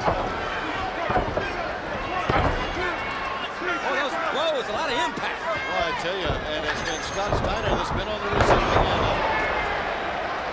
Powerful power slam. Look at the muscular development of this big man. As Rick Steiner comes in again to help his brother. And he's double teamed again while referee is putting out Rick Steiner, lateral press, Scott Steiner with his shoulder up. The question here is, how much more can he take? I mean, I have all the respect and admiration in the world for the Steiners. I think they'll be World Tag Team Champions someday. But the human body can only take so much. And Scott Steiner has really been pounded and beaten on almost from the very beginning of the match. We talked about, we knew that he had the guts and the determination. He's more than proved it. Front face lock. What are the shoulders and arms on this big mass man? Yeah. Tremendous. He's picking him up, made the tag. He's made the tag. It's legal, but the referee, my gosh. What a turning point. The referee didn't see it, for goodness sakes. And now he's going to be double teamed again. Step pile driver. There is no way under the sun this kid can keep from getting pinned here. It's over. Brian. And he kicked out. My heavens, he got his shoulder up. He kicked out. He's turning the body with every ounce of strength and determination that he possesses to prevent the pin. Well, we talked about instinct, and it's having been there before and been right on the edge and just refusing to go over the edge that keeps this young man going. Big kick there by Scotty Steiner has created his own break. Scotty trying to make the tag to his big brother. Doom has made the tag. Doom number 1. And the dog face. Way up in the lights.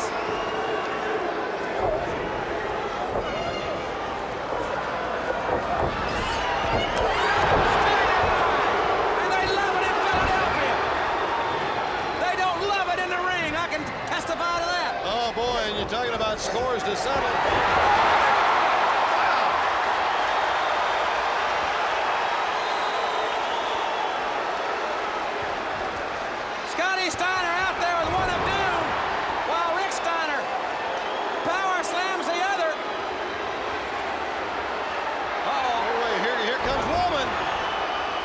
a belly-to-belly by Rick Steiner. This one should be over. There's the woman that broke his heart. The woman that humiliated him on national television. What's she doing, Jim? Putting something in the mask. She put something in that mask. She has something in that mask. You can see it. His forehead is protruding. Oh, no! He's knocked Steiner out with something in the mask.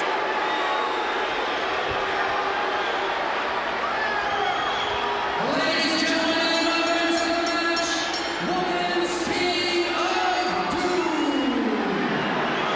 And Jim, woman has done it to Rick Steiner again. She gave the big masked man something. It was easy to see it was in his mask. Doom has upset the Steiners here.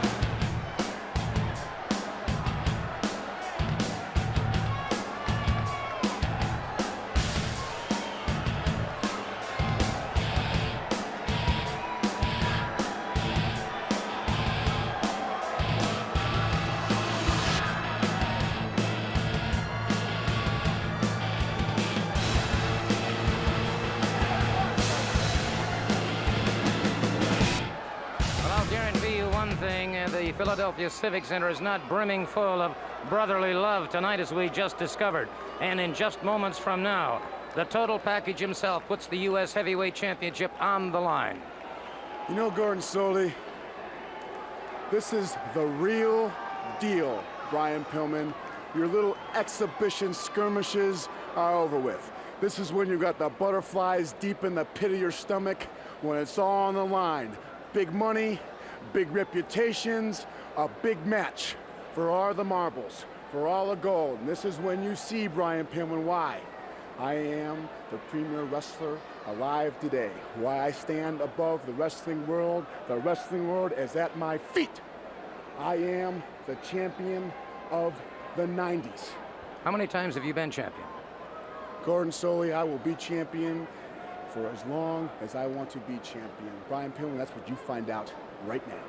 He's been champion more than once, which means he can be beat. Let's go to the ring. Wrestling fans, the following contest, it is for the United States Heavyweight Championship. It is set for one fall with a 1 hour time limit. Introducing first the challenger.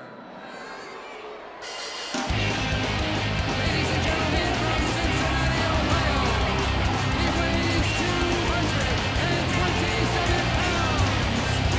Ryan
Ladies and gentlemen, his opponent from Chicago, Illinois. He weighs 274 pounds. He is the United States Heavyweight Champion. The total package, Lex Luger. Bob, he has it all. 6'5", 275. Little, if any, body fat. He's a former high school All-American, recruited by Lou Saban to play for Penn State down the road at College Park, Maryland, or college. My mind is yeah, he went down to Miami too. He went Lou Saban recruited him at Miami. Yeah. Joe Paterno at Penn State. That's right. He went to Miami, was kicked out of school, became the youngest starter in professional football history at the age of 19 when he started in the Canadian Football League. Played 7 years of professional football. And can anyone deny that this man is a leading contender to rule our sport in the 90s? I don't think so, Jim. And as you say, he played several years of professional football. I think, and I don't think there's any denying it, I think everybody would have to agree with us that he's one of the most physically gifted athletes in the world. That's the total package, Lex Luger. He's been in the sport just over 3 years, and he has held the United States Championship on 3 occasions. That's no one in our sport, I mean no one in their first 3 years has held a championship as prestigious as the United States title on 3 occasions. It is unheard of in wrestling. And Brian, what an athlete he is, but I tell you, it's going to take all of it. He's totally committed to defeating Lex Luger and taking that championship. But what a formidable task. I think that it's a mountain that there's not many men in professional wrestling can scale, if anybody can scale it. You know, these guys, Luger goes to Miami of Florida, Pillman goes to Miami of Ohio. That's right. Luger played in the offensive line, Pillman played nose tackle. And much like Ric Flair, who played college ball at 260 and now weighs 240 to wrestle, Flying Brian dropped about 20 pounds to compete in pro wrestling. He was bigger as a football player, but he's quicker as a wrestler. That's right. He wanted that quickness and that speed, and it feels like that while he gives away something at 227, that he's a much better athlete and wrestler. Luger using his power to push Pillman back into the corner. Flying Brian squeezes out of that corner to get away from the onslaught of the total package. We talked about him losing weight. Look at the face of Luger. Totally committed athlete. And Brian is in there against this athlete. 274 pounds is Luger. Well, when Flying Brian weighed about 240, he was used to going against those guys that size. He could use his muscle and his power. But here, he's got to use quickness and agility to offset Luger. If he tries to go toe-to-toe, if he loses his composure, he's going to be in trouble. Because Luger, well, I'll tell you something. He is the man right now. Oh, yeah. He has it all. Every physical gift that the good Lord could grant an athlete, this man possesses. And I tell you, fans, I don't know whether you're aware of it or not. Jim, I know you are. Wrestling is a unique sport in the fact that men really reach their prime in wrestling a little later than do athletes in most sports. This man here, unlimited career could be ahead of him as young as Luger is. Reach their prime a little later. Does that go for announcers too? Yeah, that goes for announcers, I think, also, Jim. Good. Yeah, we're still looking for our prime, right? Indeed we are. Luger with strength, taking Pillman face first into the top turnbuckle. Straight right hands for the total package. Flying Brian has got to get Luger off his feet, off that vertical base where Luger is so effective. Luger doing some taunting there. I don't like that. Now slap him. That's not going to beat anybody. It's just going to insult him. He lands on his feet like a cat and tackles him. Well, I tell you, he's going to turn loose 227 pounds of fury right now. The Fury has hit the finish. Big Ric Flair-like chop. Up and over goes Luger. Flying drop kick. The best in the sport. Luger knows it too. He can. Both feet right outside. He's safe at home. Boy, he can get so high, and with that drop kick, as you said, he nails it. It's always right on the button. Big chop. I'll tell you what, he's got a heck of a target there. Luger's chest, you can show a movie off of it. Can't miss a guy that large, no doubt. You know, we talked about Luger in the There he street. is, Bob. Watch out. Ooh, boy, Luger wanted no part of that. Flying Brian did not stay in the ring. He's outside when Luger is trying to evade the flying one. Luger back into the ring, and he caught him. A mistake, the first mistake made by Flying Brian. His composure. He's got to keep his composure. Yeah. And Jim, talking to Flying Brian earlier before the match back in the dressing room, he said one thing he had to do, he had to wrestle a mistake-free match. And I'm not sure he's going to be able to do that against Luger.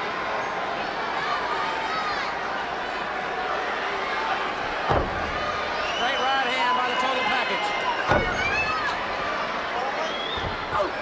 Luger kicked right to the gut. That well-developed abdomen of Flying Brian being tested. Well, so he got it right on the ribs with a couple of those, too. Yeah, look at Luger. Jim, this guy can bench press over 565 pounds. Pillman up and over. High. Great quickness. He may have it. He may have it. 1, 2. No. Arm drag. All right, now he has him where he wants it. He told me before we went on the air, I've got to take him off his feet. I've got to keep focused on taking Luger off his feet because Luger hates to wrestle defensively. Luger likes to stay on the attack, on the offense. He was an offensive guard. He wants to take it right to you. He wants to dictate the play, not to have it dictated to him. If you can get him off his feet and keep him on the mat, of course, you're much more equal in size. He can't use that power and that size and that strength when he's on the mat. And that's where Brian needs to keep him. Again, fans, we'll remind you, first of all, thank you very much for being with us along these great cable systems around America. And our next pay-per-view spectacular in our sport will be on Wednesday night, December 13th, from the home base of World Championship Wrestling and Turner Home Entertainment in the Omni in Atlanta. Wednesday night, December 13th. And when you hear the lineup for that, fans, I think it's the most provocative night of wrestling ever. And we'll be telling you about that in upcoming weeks as Luger continues now to hammer away at Flying Brian. Luger, who is a great wrestler. He's learned his craft faster than anyone. Oh, what a move. Great adjustment by Flying Brian. Hip blocking Luger over, right into the arm drag. But when Luger has, my point, Bob, is that when Luger has been on the attack, he has been street fighting. Yeah. He's been using his rights and his lefts and his feet. Flying Brian now, again, as he said he wanted to. I want to stay focused, take him off his feet. I think I can frustrate him to the point that I can get the 3 count. And I think that's maybe a mistake on Luger's part. I think what he's trying to do with those rights and those lefts, of course, keep pounding away at Brian, slow him down, get him hurt, get some of that quickness out of him, take some of the steam out of him, and then I think he may be able to handle him easier. That's at least what Luger is thinking. There again, we saw the cheerleaders of Brian. He has cheerleaders all over World Championship Wrestling in the NWA. I think 95% of them are young ladies, too, that I see all around the arenas, Jim. Can't blame them. I don't think he gets too lonesome. Big right hand to the back of the head by Luger again, follows it up with a kick. I'm surprised that Luger's using these tactics. I'm surprised he's not using power moves, bear hugs. Where he can use his upper body strength. And of course, he may be trying to set him up for that torture rack of his. If he ever gets him in that, it's curtains, I think, for Brian. I don't think I've ever seen anybody get out of that. He's got to work on his back first, though, Bob, to weaken it. Luger's showing that great football tackling ability, that blocking ability. High leapfrog over goes Flying Brian.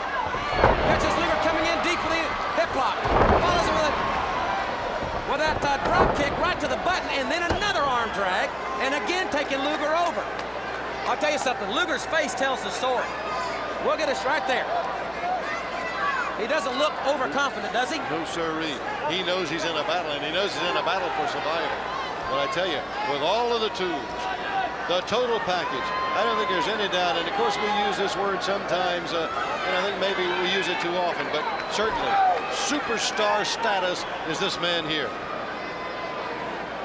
Flying Brian has the advantage now. Luger must rise to a vertical base to relieve some of the pressure. Jim, Luger is not wrestling as well on the mat. You know, you pointed that out earlier, and that may be another reason that he's slugging and stomping and kicking. And I don't know why that is, why he's not wrestling that well. Well, he has so much self-confidence and so much ability.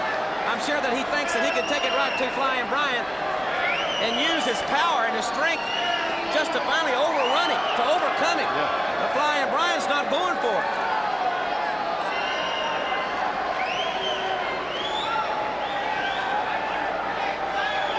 I think it would be a mistake for Bryan to try to get into a test of strength here, Jim. He doesn't want to do that. And we look at the great, bright future of World Championship Wrestling and the athletes that compete in the NWA. Flying Bryan, just over 2 years in the sport. Lex Luger has almost completed his third year in the sport. The future is extremely bright for World Championship Wrestling. And these two men are involved, obviously, in that future. As Flying Bryan leapfrogs over, goes the opposite way to the ropes. Luger missed with a clothesline. Flying Bryan's got him up. He can hold him here. He can pin him. 1, 2, but Luger's too strong. An average man would have been pinned there, but Luger's phenomenal strength allowed him to get out of that pinning predicament. We talked about how strong he was and what he could do with the weights. If it hadn't been for that, it would all have been over. We'd have had a new United States champion. He knows without a doubt that he's in a battle now for survival. He's more concerned by what the fans are saying at ringside. That's not smart. No, it isn't. He doesn't react well to negativisms from the fans. You know, that's ego. I don't think you'll ever find anybody. We talk about what a great body he's got. Nobody's got a bigger ego than this man either. Lex Luger. Well, that's what a lot of fans hope happens tonight, that he loses the United States Heavyweight Championship. I know that several members of the Cincinnati Bengals watching this broadcast, cheering for their man, Flying Bryan, the kamikaze of the Suicide Squad. He was a wedge buster. Catches Luger coming in. Both feet right to the chest. Going up for the coup de grace. This could be it. High risk. He's got to hit it. He missed, but Luger moved. Luger rolled out of the way. Great ring presence by the incomparable United States Heavyweight Champion. Luger reached down. He had just enough strength and stamina at the moment to roll over, and that roll got him just enough out of the way from that move by Bryan.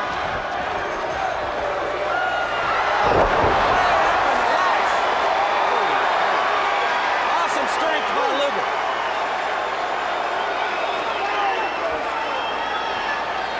Luger now has reasserted his authority.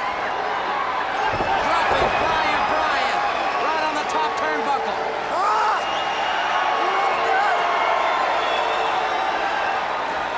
He's so aware of the fans and what they're saying to him.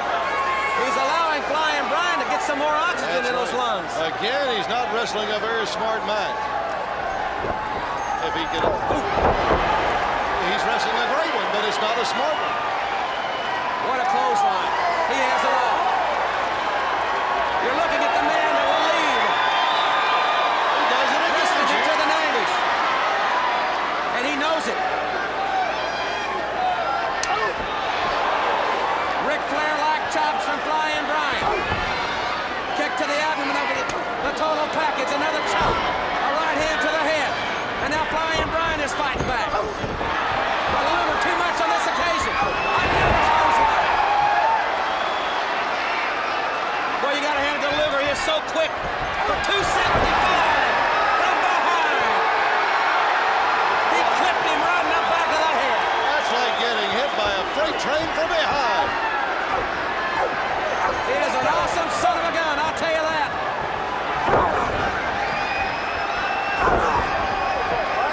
Dropping those big forearms. Right to the head, stepping on Flying Bryan's throat.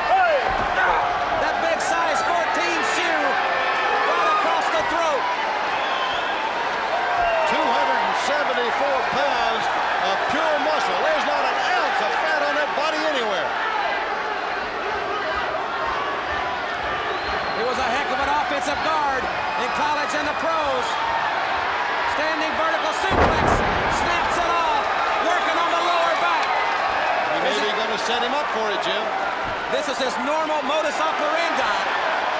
Work on the back. Very, very arrogant with his cover. He won't get him here. No. Bryan kicked out of that one, even though he had the leg hook.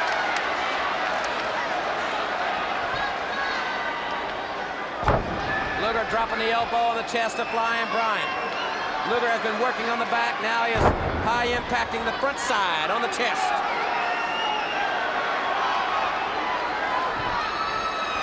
Boy, you got to marvel at the outstanding condition of these tremendous athletes.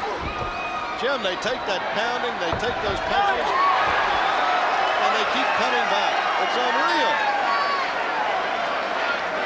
That move, Bob, out of desperation. And it worked. Yes, sir. The floor is a very unkind place to be. Especially when you come flying out of the ring with a full head of steam and speed as Bryan had. Now Luger's going to be helpful, like he wants to help him back in the ring. Clubbing forearm right to the chest.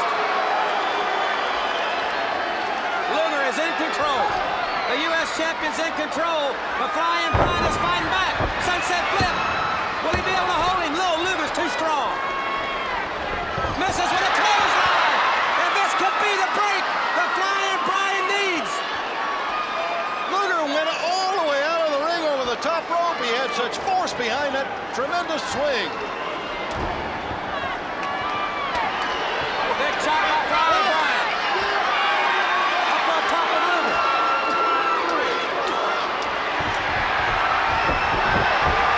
Luger just manhandled him. Snatched him right out of the corner. Inverted atomic drop. Sets him on the top turnbuckle.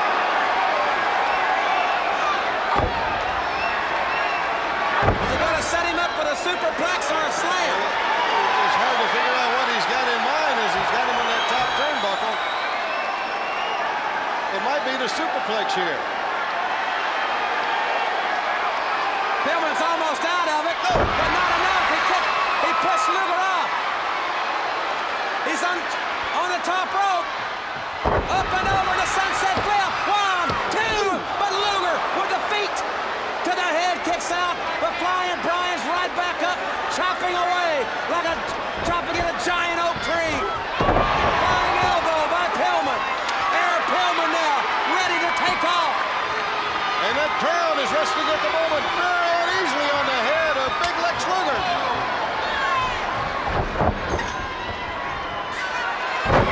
Luger elevated out of the corner. Flying Bryan set for Eric Pillman. He wants to come off the middle of the top rope. He's up.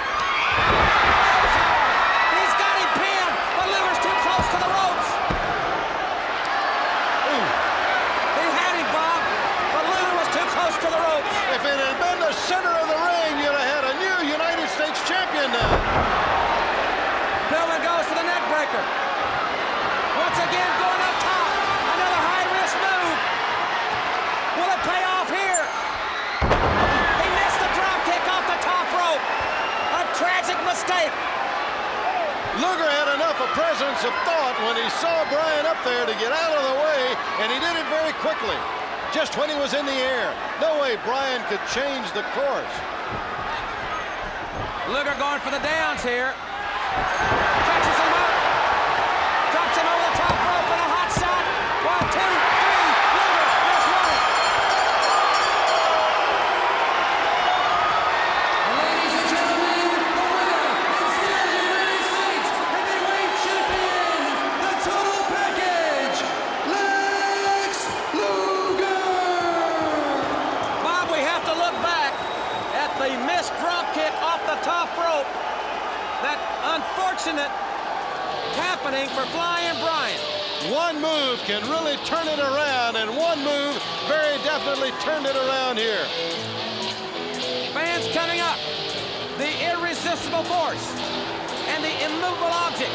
Will the Road Warriors be the first team to beat the Skyscrapers? Let's go back now to Chris Cruz. Thank you, Jim Ross. A big surprise. Thought Brian Pillman would finally wear the gold tonight, but apparently that is not to be.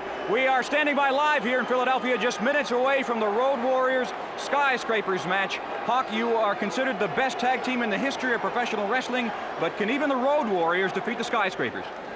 Well, you know, we've been underdogs all our life. And there's some critics out there that think we're underdogs tonight. Well, the people out there aren't stupid. They know better.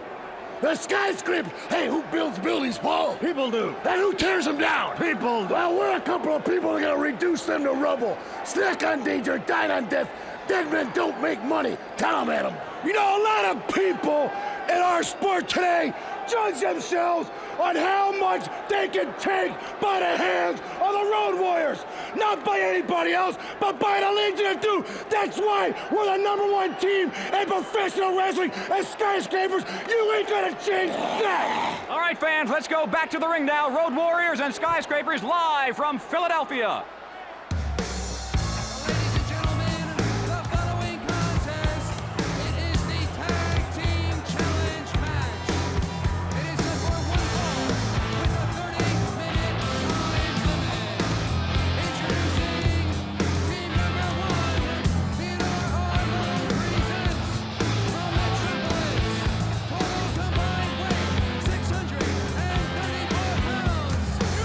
fighting, steel matches, the Their opponents from Chicago, Illinois.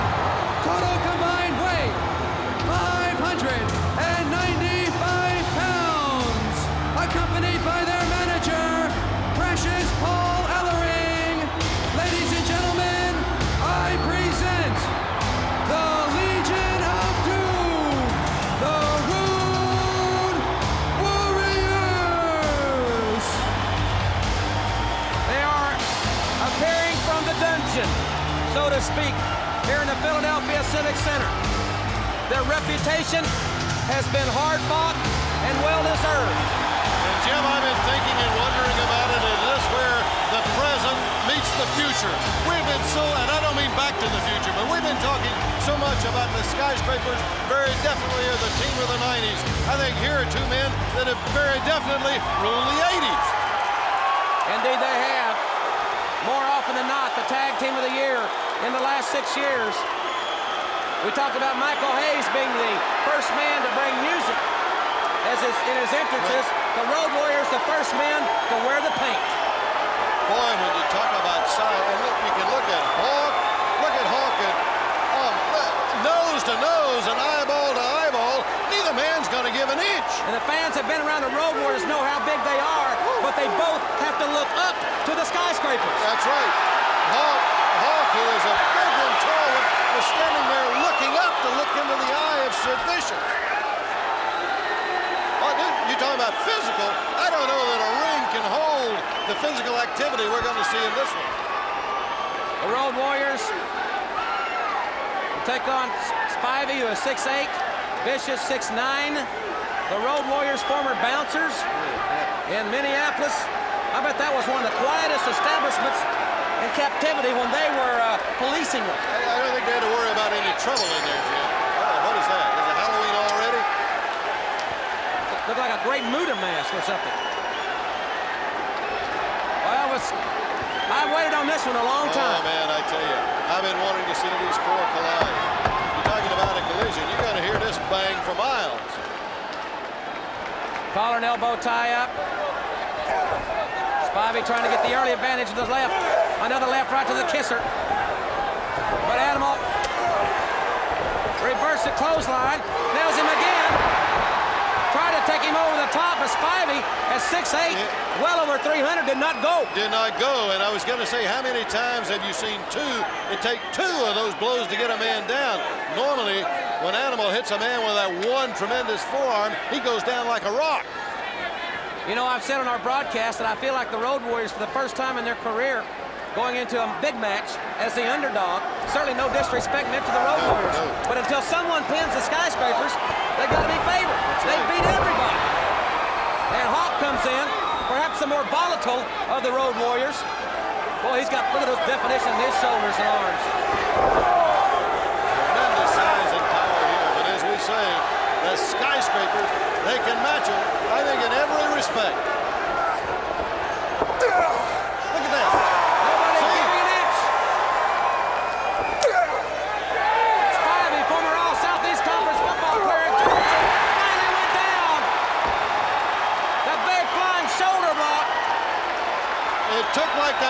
torpedo to do it, though. He couldn't run into him and block him and knock him off his feet. Again, we talk about how strong and powerful they all are, and it's very definitely being proved right here in the opening minutes. Boy, the look on their face, total determination, total concentration. A win here at Halloween Havoc will put the Skyscrapers on the cover of every wrestling magazine in our land, around the world. Photographers from Japan, and Bill Afters here from Pro Wrestling Illustrated. Dennis Brent from our own wrestling wrap-up as Vicious went for the clothesline, but Hawk ducked it, and Nally with one of his own, but Hawk's clothesline only put Vicious down to one knee. Again, it's the power and the strength of them, the Skyscraper. And Theodore R. Long, Jimmy's got him primed, he's got him keyed for this. Long is street smart. Paul Ellering, another college-educated man, is a great strategist. And Big Sid Vicious went for the flying shoulder, but Hawk moved out of the way, quickly tags in Animal. Animal and Hawk double teaming Vicious, sending for the ride, and both men put him down, but he's right back up. Can you believe that? He is right back up after both Road Warriors nailed him. I have got to believe it in any way you look at it, that a mistake on the part of one of these teams has got to determine who's going to be the winner. I think they can stand toe-to-toe like this and slug at each other all night. Both of them run together. I'll be very surprised if this one goes past 10 minutes because of physical pounding. Look at that face. That is intensity. He is an animal. Jim, what do you think it must do to the mind of the Warriors, though, time after time in the match when they do that and the opponent goes down, but here the Skyscrapers don't move? It's got to be frustrating, Bob. Another flying shoulder. That has worked. And Vicious rolls and falls outside. Teddy Long, the street smart manager in the biggest match that he has ever managed. You talk about Manager of the Year. The votes have not been tabulated for Manager of the Year yet.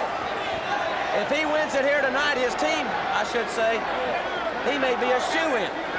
Well, I tell you, one thing you got to do, too, right here is you got to laud the Road Warriors for this. If one thing is not working, they don't hesitate to go to something else. They've done it twice. That's from I think from the teachings of Paul Ellering. In his day, a great athlete, former record holder, power lifter in college. And here, the fans want to see a test of strength. And Vicious is he's gonna do it. He's gonna take the challenge. This should be most interesting. Gosh, look at those arms.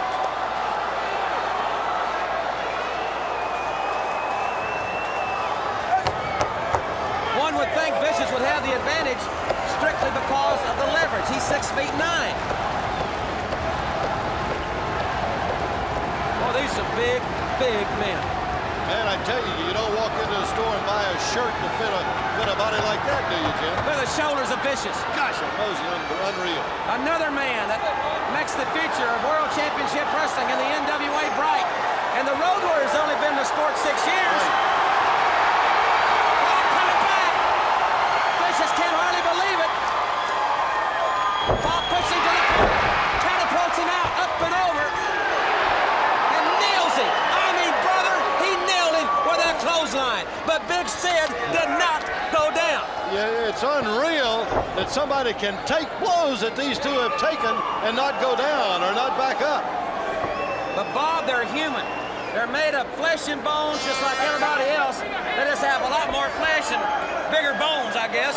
But it can only go so far, quite candidly. I think you're right. I tell you, they got tremendous egos, and Theodore R. Long has instilled the confidence in them, Jim. They really feel that they cannot be dominated. Gosh, they may be right, too. Dangerous Dan up after the clothesline. Big elbow by Animal. Wrist lock, taking it around, a full turn, snapping it down, that great strength. Tagging in Hawk. Jumps over the top rope and hammers around the arm, the elbow.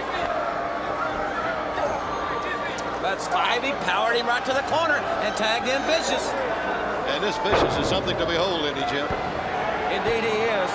Kip Look up. at that. Oh, look at that kip up. And a clothesline. 6'9", 320, and the big guy kicked right up. Man, that size can do that. You just can't believe it. I'll tell you something. He's got to be a guy that a man like Ric Flair's got to look over his shoulder at down the road. He's got Hawk He's carrying Hawk around like he was yesterday's Watch out. news. There's that helicopter maneuver of Vicious. Good. I wouldn't want to ride on that plane. No, sir. I don't like the way he lands that thing. They can give me double frequent flyer miles, and I still ain't going. Spivey, side slam. Going for the pin here. Can he hold him down? Got two. Very few people get two on a Road Warrior. You're looking at four behemoths fans in the ring, but not only that, they're such gifted athletes. They're not just big and strong. They can move around in there too, Jim. Spivey sliding right into Hawk. Both feet kicking him out of the ring. And now Kenny Long telling Vicious to take advantage. Take advantage of it. Oh, gosh almighty. I don't care, Road Warrior or not. That's steel he's falling into. And you're coming a long way when Vicious gets you up in the air. There's a guy 6'9". You're coming down about 6-7 feet down on that metal. And the weight. I have never seen the Road Warriors in this much jeopardy in their career. Perfect standing vertical suplex from 6'8". He's on top. 1, 2, but that 500-pound bench press strength met the difference there. Jim, you talking about you never seen it. You know we knew it was going to be physical, but there was no way to gauge just how physical it was going to be. This is inspiring. Double teaming Hawk, who may be on his last legs. I think the fans probably as bewildered as us. Bob, we've seen the Road Warriors at war games and every other environment, but we have never seen them challenged like the Skyscrapers are doing here. Nobody has ever stood toe-to-toe and faced them like this team has done. Hawk was trying to fight back, but Vicious with that clothesline. Now blatant choke. I don't envy the referee. Boy, we knew they were outstanding. We knew they were big. We knew they were powerful. But I tell you, we knew this was going to be the supreme test, and I think they met that challenge head on, Jim. Road Warrior Hawk set for the ride. He tried a kick, but it had no effect on Dangerous Dan. And the big 6'8 youngster, former All-Southeast Conference player for Vince Dooley down at Georgia. He was on the same team with the present coach at Georgia, Ray Goff. They were teammates at Georgia. But Hawk, oh, what strength! Uncanny resiliency to counter. But Spivey makes a very timely tag and waist locks Hawk to prevent him from tagging. Good move on his part. He cut him off. He knew Hawk was going to try to go for the tag, and he very quickly got back to cut him off.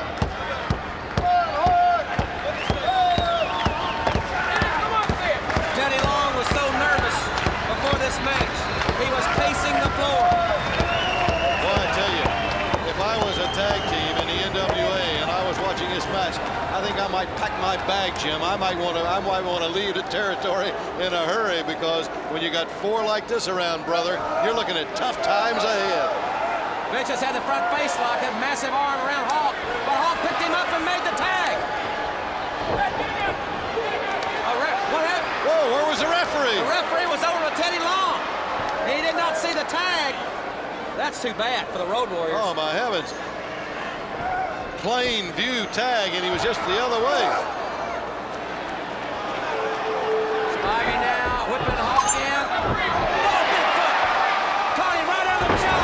And followed up with a clothesline. And now Hawk has desperately got to make a tag with Animal. And Jim, you can tell what the toll is taking on these, because earlier the clotheslines didn't affect him, but that time Spivey went down like an oak from it. Fatigue has got to be setting into these big guys. Oh, yeah. 305 pounds with a drop kick. Spivey for the ride. Flying shoulder block. Spivey now in trouble. Whoa. The fight is breaking out here. Hawk in there with Spivey. Said Vicious with Animal, but I think Spivey and Animal are the legal men, if I'm not mistaken. Powerful slam on Vicious. Teddy Long is in the ring with 15. Long just nailed Paul Ellering. They've got that heavy metal key. Referee's calling for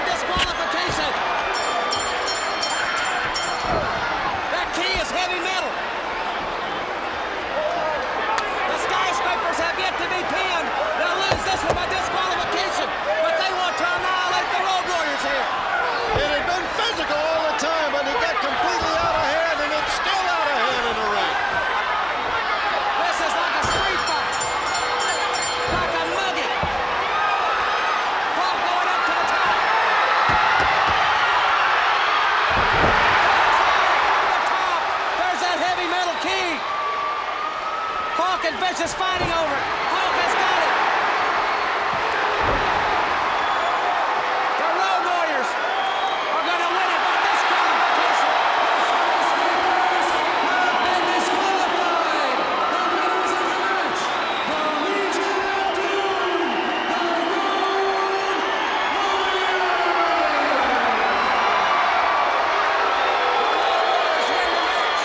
But they didn't get what they came here for, and that was a pinfall victory on the Skyscrapers. I think you're right. I think you might say that they won the battle, but the war has not been decided yet. What a physical bout it was from beginning to end, beyond all expectations. There's some of the aftermath of that contest. Road Warriors and Skyscrapers. Indeed, far from over. And fans, the match we've been waiting on. The Thunderdome cage match. Coming up in a few moments. And standing by with Ric Flair, Sting, and Ole Anderson is our colleague, Christopher Cruz. Thank you, Jim Ross. That is not the last we will see of the Road Warriors, Dan Spivey and Sid Vicious. Well, what can you say? We are ready for that big Thunderdome match. Ole Anderson, my question for you, at what point will you throw in the towel? You see this towel wrapped around my arm about 10 times. There's no way. You better get ready, Gary Hart. This towel is going to be like glue on my right arm. When I get out there, the only thing I'm going to be doing is watching Sting and Flair knock the crap out of Mr. Muta and Terry Funk. Get ready, because your towel is going to be dropped in that ring. I guarantee. Ric Flair, are you willing to risk your future in professional wrestling? I'm amazed. Throw the towel in. Here's how it goes. This is the Thunderdome. This is the big time. This is the National Wrestling Alliance. And Sting and Ric Flair stand for a cause tonight. And the cause is the end of Terry Funk and the Great Muta. Electrified, yes. 10,000 people, yes. Nationwide, yes. Tonight, Funk and Muta. Woo! Pay their dues, right, Stan? It's Halloween, and guess what? It's going to be full of havoc. It's going to be different because we're talking something different than a regular wrestling match, and I love to be different. You know that. Halloween havoc and electricity. It's just seconds away now, Nature Boy. Woo! All right, fans, here we are. Thunderdome now live in Philadelphia. Ladies and gentlemen, it is now time for the Thunderdome cage match. Introducing first, the special guest referee, the one man considered capable by the NWA in officiating this special event.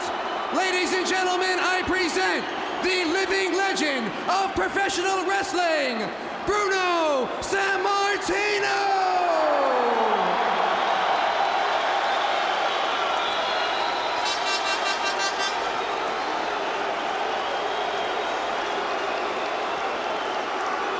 And now, ladies and gentlemen, the participants. Gary Hart, one of the designated Terminators, accompanies to the ring from the land of the rising sun, the Pearl of the Orient, and he is the World Television Champion, the Great Muta.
Jim, unbelievable Thunderdome match. Electrified fence around the cage. I've never seen it. I've never heard of it. And I'm apprehensive. I'm very apprehensive about it. And ladies and gentlemen, their opponents. First, from Venice Beach, California. He weighs 265 pounds. Wrestling fans, this is Sting.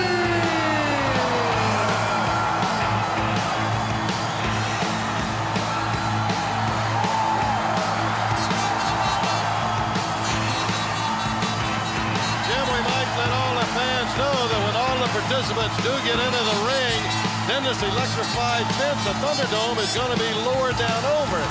Another unique thing about it, there's no door in this thing. When they all get there, it'll be lowered around them. There's no door, no way in, Yeah. no way out at that point. Yeah. The top electrified, no one can climb over.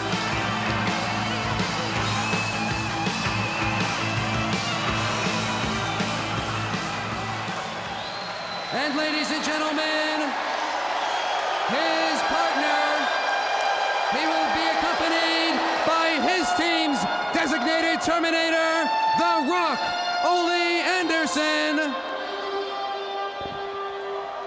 Ladies and gentlemen, from Charlotte, North Carolina, he weighs 245 pounds. And for the 6th time, he is the World Heavyweight Champion, Nature Boy, Ric Flair.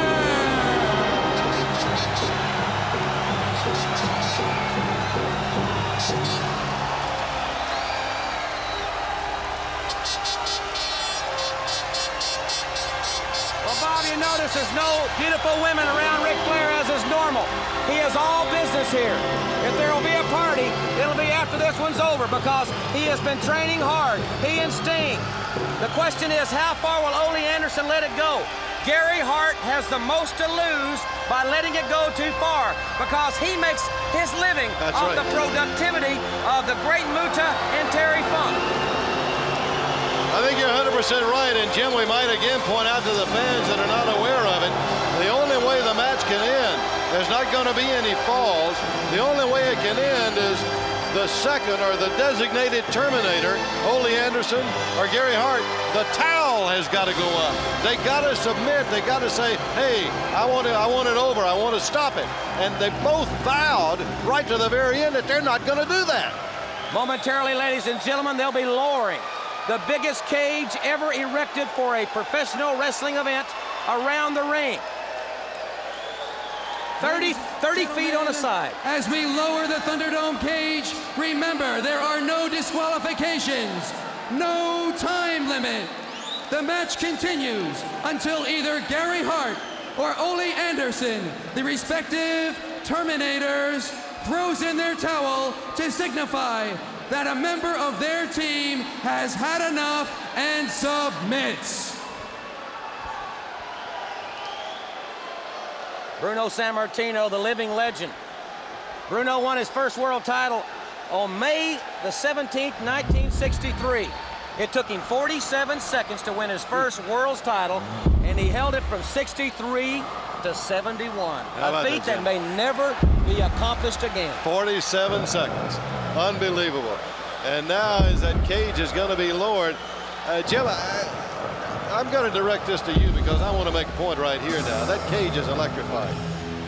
There's a lot of things I'm not fond of. One of them's electricity. But in case anybody in that ring has got to have mouth-to-mouth, friend, you're going to have to go down there and do it. I'm not going to go down near that cage. Well, I hope it doesn't come to that, Bob. The cage slowly being lowered down. What an intimidating sight. It's electrified. I have never seen a cage like this. Jim, what do you think is in the mind of a Terminator? I think I know what you and I would be like if we saw someone in there suffering, someone hurting, someone in great pain. We'd say, hey, you know, I'm gonna stop it. I'm gonna throw the towel in. But Hart and Anderson, they're not of that ilk. I don't know how far he might go. Bob, we would be thinking of a little human compassion and of tomorrow. These men are not thinking of tomorrow. The great Muta, undefeated, a man that has the world television champion, has beaten them all that he has faced. And of course, Funk. You know how wild Funk is. There's a man I'm not sure has got any feelings, any compassion at all for anybody. Just a completely wild man. Look at this, Jim, as we get our first look at the Thunderdome. Have you ever seen anything as imposing in a wrestling event in your life? Thunder, that's the thunder of the Thunderdome lowering around, the lightning flashing. You gotta think what's going through the minds now of these 6 individuals that are in the match. Actually, 7 individuals, counting the official, the legendary Bruno Sammartino. I talked to him before we went on the air. First time I had the chance to meet him, he said, I've never seen anything like this. He says, I am very, very nervous, not for the responsibility, because he's a man that has always accepted responsibility. Wait a minute, look at that. What is that nut doing? I don't know where he thinks he's going to go, but he'll get... He's going to do the split out there between the fence and the rope. The cage a little higher up, where the wiring will make it electrified. It looks like, hey, as a matter of fact, something has already caught on fire over there.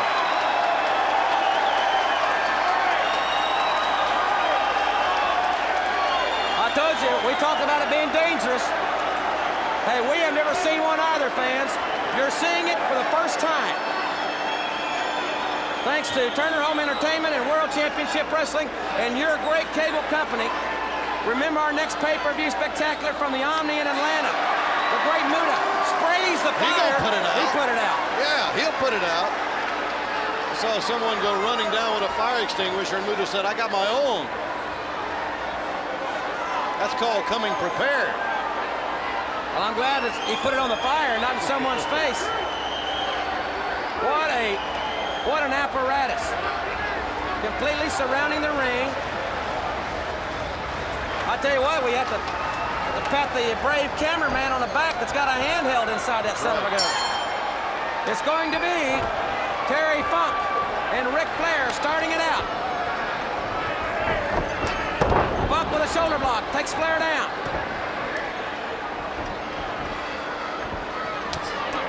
Funk, former world's heavyweight champion. A 20-year veteran, being hammered by the Nature Boy. Unbridled hatred between these two, Jim, and it's coming right out in the opening seconds here. Terry Funk became the world's champion on December the 10th of 1975. He held the title until early in 1977. And Bruno is already making his presence known. I guarantee you, there's not a man in this facility that's going to intimidate Bruno Sammartino, much less any of the great athletes that are in this match right now. And Jim, when you talk about the great athletes in the match, that brings to mind again, you know, you wonder, why in the world would someone like the world heavyweight champion say, hey, I'll get in there and I'll wrestle in the Thunderdome match? It's because of that man right there, Terry Funk. He'll do anything to get it Funk. I believe that. Big shot by the Nature Boy. Powerful slam. And he's got him up again. And another slam on Terry Funk. Big chop. Oh, man. And that just rings all around the arena. Funk thrown right out on his head, right out on the floor. There's about 5 feet from the ring until the cage. Right there you see it. There's not a lot of room to operate in. And the higher up you go the cage, that's where the electrified feature takes place. That's where it is in effect at that point. So if it gets hot enough in the ring to want to get out of it and somebody tries to climb it, they're going to find out just how hot that fence is around the ring. Shot treatment was never like this. Big chop by Flair, tagging in Sting. Another great young Lions. In the sport 3 years as he tosses Funk outside.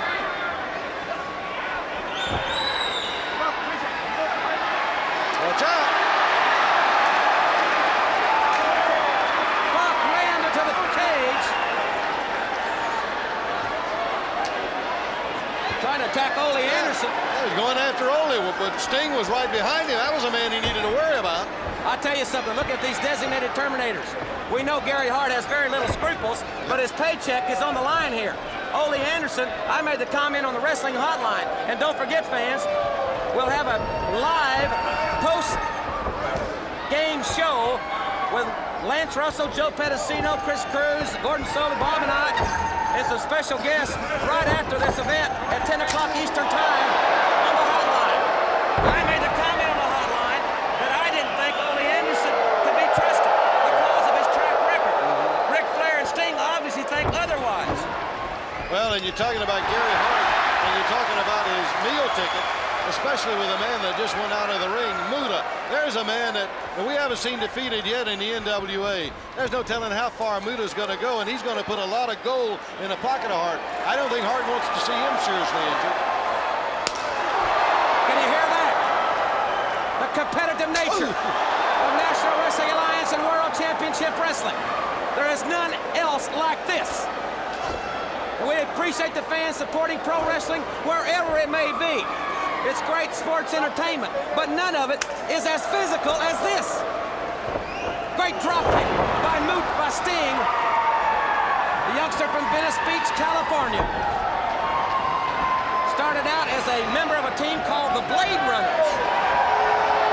And I think his partner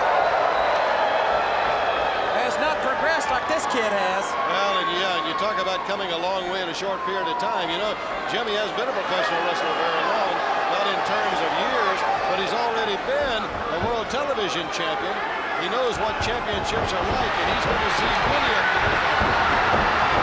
Sting opening up with a lot of velocity, a lot of fire and fury. Military pressing Muta, and then throws Muta right into Terry Funk.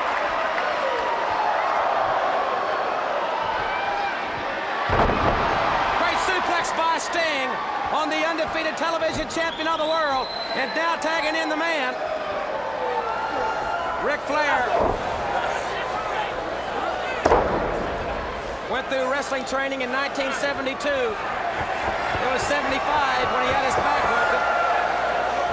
A lot of fans may not know that he trained for the late, great Chris Taylor, who represented the United States in the Olympics. The great big heavyweight, 400 pounds from Iowa State to be exact. He was in the same class with the Nature Boy. Flair, who played football at 260, but he wrestles at 240, 235 to 240. And there's no one in the sport in better condition than the 6 times heavyweight champion of the world. Tag made after the knee drop. The Stinger back in. And Jim, you made the point before the match as Flair was making his way. No bevy of beautiful women around him. As he went toward the ring, it was all business. He knew and he had his mind right on it. If it's going to be party time, it's going to be later. And I think that's the new Ric Flair that we're seeing. Hey, he's going to push him through there. Trying to push him right through the cage.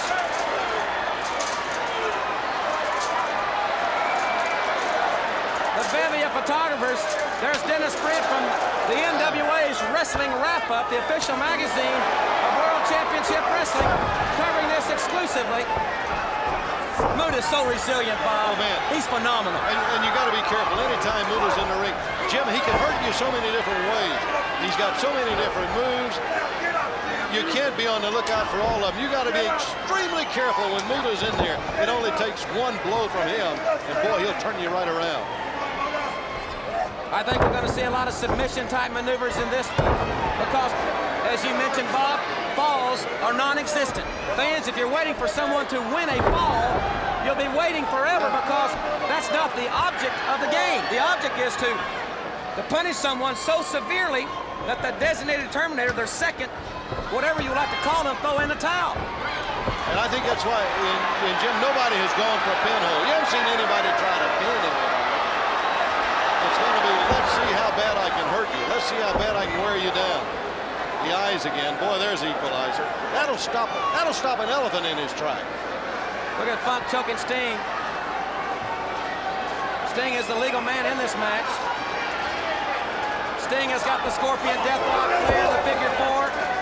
Muta assortment of nerve holes, and Funk, of course, not only the spinning toe hold that he won the world title with, and his brother Dory Jr. did as well, but he's also got that pile driver. They all have their favorites, and they all can hurt you. Look at Funk around to fight Flair, and Flair fights back. Unbelievable hatred between these two. Oh, they hate each other with a passion. Yes.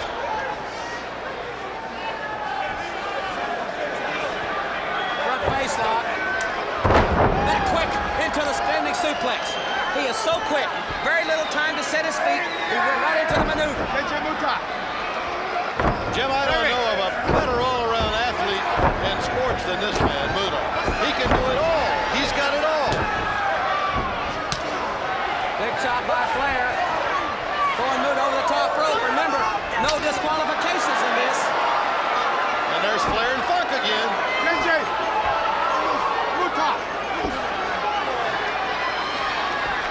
Oh, this is just a straight fight.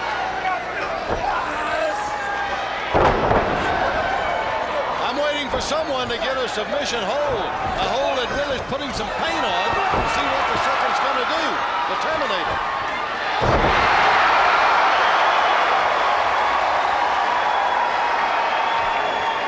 Big break for the Stinger. Taking Funk face first down.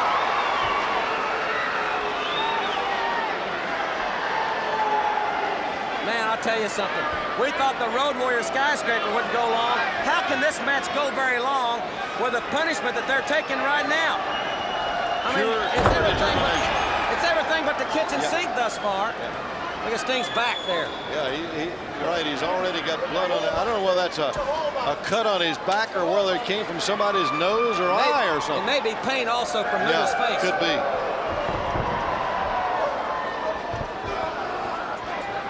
Atomic drop and a clothesline. Boy, they're being tested. They are really being tested here. Going for the Scorpion. He's going for the Scorpion. He's trying to turn him over. And Funk intervened there. Just in the nick of time, he would have had that Scorpion locked in. And you know, I was just going to say, it looks like that Sting and Flair are trying to work on Muta. He looks like the one they're trying to let out. Funk ramming Sting's head into the top turnbuckle. San Martino pushing Funk out of the ring. Funk does not want to challenge that great athlete originally from Abruzzi, Italy. See, Flair again goes right toward Funk. But again, I think it's Muta. I think Muta is the key to this match because Muta is the meal ticket of Gary Hart. And I don't think Hart, no matter how cruel he is, I don't think he wants to see his meal ticket fly out the window.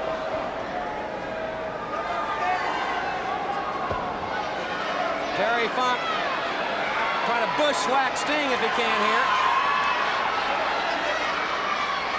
I don't know whether Sting knows he's behind him or not. I don't think he did. Funk's right there. He's in bad territory too. That's right. Flair's right down the apron. Flair with the right hand. Phenomenal chop. My God, that was a... Hey, wait a minute. Is he going to try to climb that fence now? Hey, they're going up. Watch out, guys. Don't get too high there. Sting with a suplex back in the ring on Muta. Funk falls. Perhaps from fatigue as Muta now trying to climb there out. goes Muta. Where's Muta going? If it gets too high up there, you'll get it. The hair will be raised on his neck. As Sting goes up after, they're high above the ring. Sting also going up now, following Muta. Oh, he just got shot. He reached up and got bit right there. The crowd oohed and awed. They could see the sparks flying. Man, I'd come off of that thing and I'd come off quick. I don't know what Muta's object is even being there. Get down off of that thing, guy. Now is Funk trying to get out now?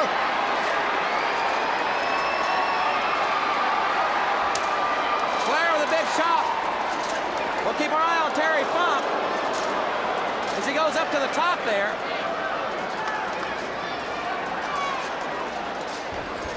Flair pulling him back down. Muta still on the other side of the ring, on the up the wall there, the cage.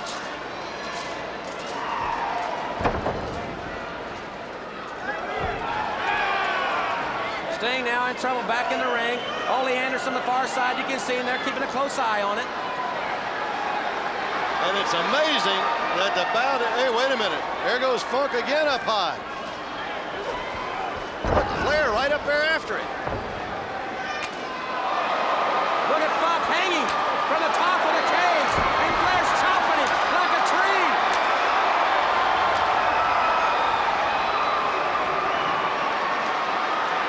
Funk's leg now entangled as Flair swings from the rope that's hanging down.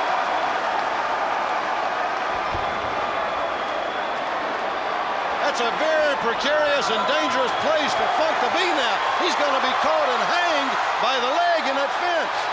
Sting has Muta high over his head, holding him seemingly for an eternity. What's he going to do? Throw him outside? He's held him up there for forever. What strength by the youngster from Venice Beach, California.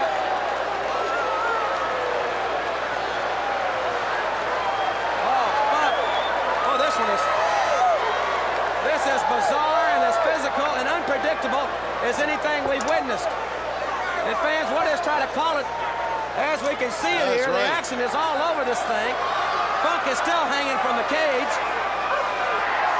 Boy, it would have been a perfect and ideal time for Flair and Sting both to have double-teamed Muta and really, wait a minute, where'd he go? Under the ring? He went under the ring.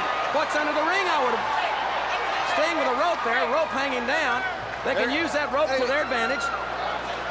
Funk again is up to the top. He must think he can get out of this thing, and that's ludicrous. You can see that the top of the cage is slanted inward, much like a fence in a prison. That's right. You can't climb over the gall dang thing.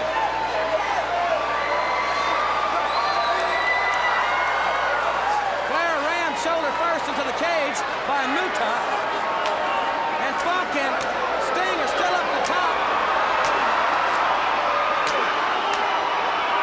There they are. Man, what physical punishment. I tell you, there's no doubt that the man that has had the least to do so far is that man, the designated Terminator. He hasn't figured it all into it. Sting looks like Tarzan up there with that rope. Does that make Funk cheetah? I don't know. Now Flair right there could go for a pin, but it's irrelevant. That's right. But he can go for the figure four. Oh, that's what he did, Jim. Look. He's got it. He's got the figure four locked in on Muta, and now it's a matter of time. It's only a matter of time until that leg snaps. And Gary Hart, I'd like to see that Sting flying through the air on that rope with both feet in Funk. Flair punishing Muta, but apparently sensing that he didn't have it either locked in to his own full advantage or to his liking, relinquished the maneuver. It won't be the last time we see the figure four, we have to think. Well, and I think he got an eye full again of Terry Funk. Even though he had that figure four on Muta, he was all the time eyeing Funk over there. Oh, he kicked him. He kicked Flair in the back of the head, and Flair was on the second turnbuckle. Sting flying through the air on that rope. Oh, gosh, he just straddled the dadgum cage. And now Funk's going to try to hog tie. He's got the rope. I think he's trying to tie that rope around that leg. If he gets that rope tied around and hangs him by that. Muta's got Flair. And that's a reverse version of a spinning toe hold. Same basic position of the legs for the object person. That meaning Flair as Muta laid back on it. Twisting the cartilage and the leg of the Nature Boy. All right, and we may see the Terminator come into play here. This is a submission move, Bob. Will Ole Anderson throw in the towel here? Flair's in deep trouble. Front face locking, a reverse front face lock, and the leg grapevine. Out of the bridge.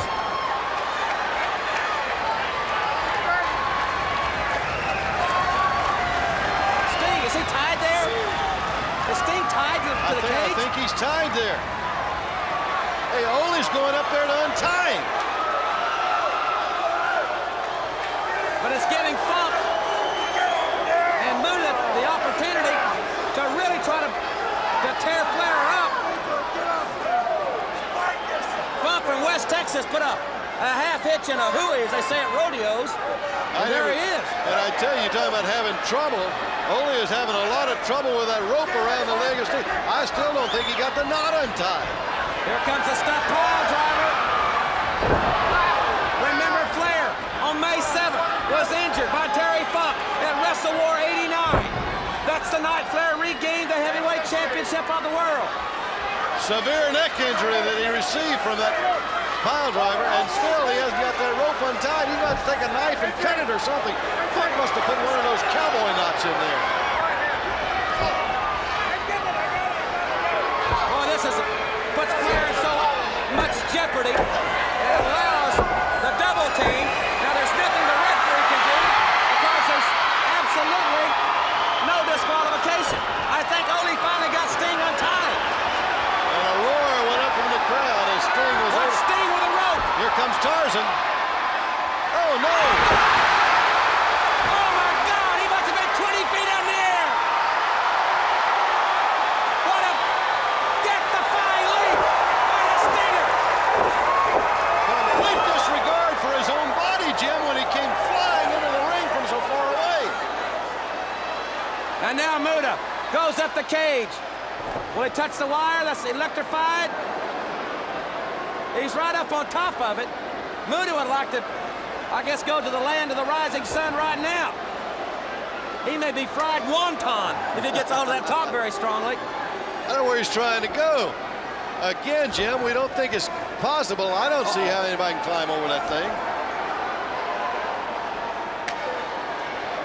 Big chops, but Flair is working on the leg. Can you sense, Bob, you've seen him longer than I, figure four. Figure four coming. And he wants that on Funk. He wants it so bad.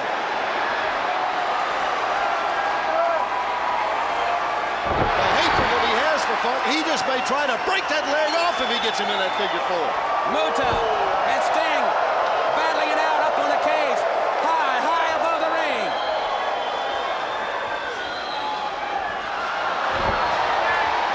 Flair working on the leg of Funk viciously, and Funk cannot even stand.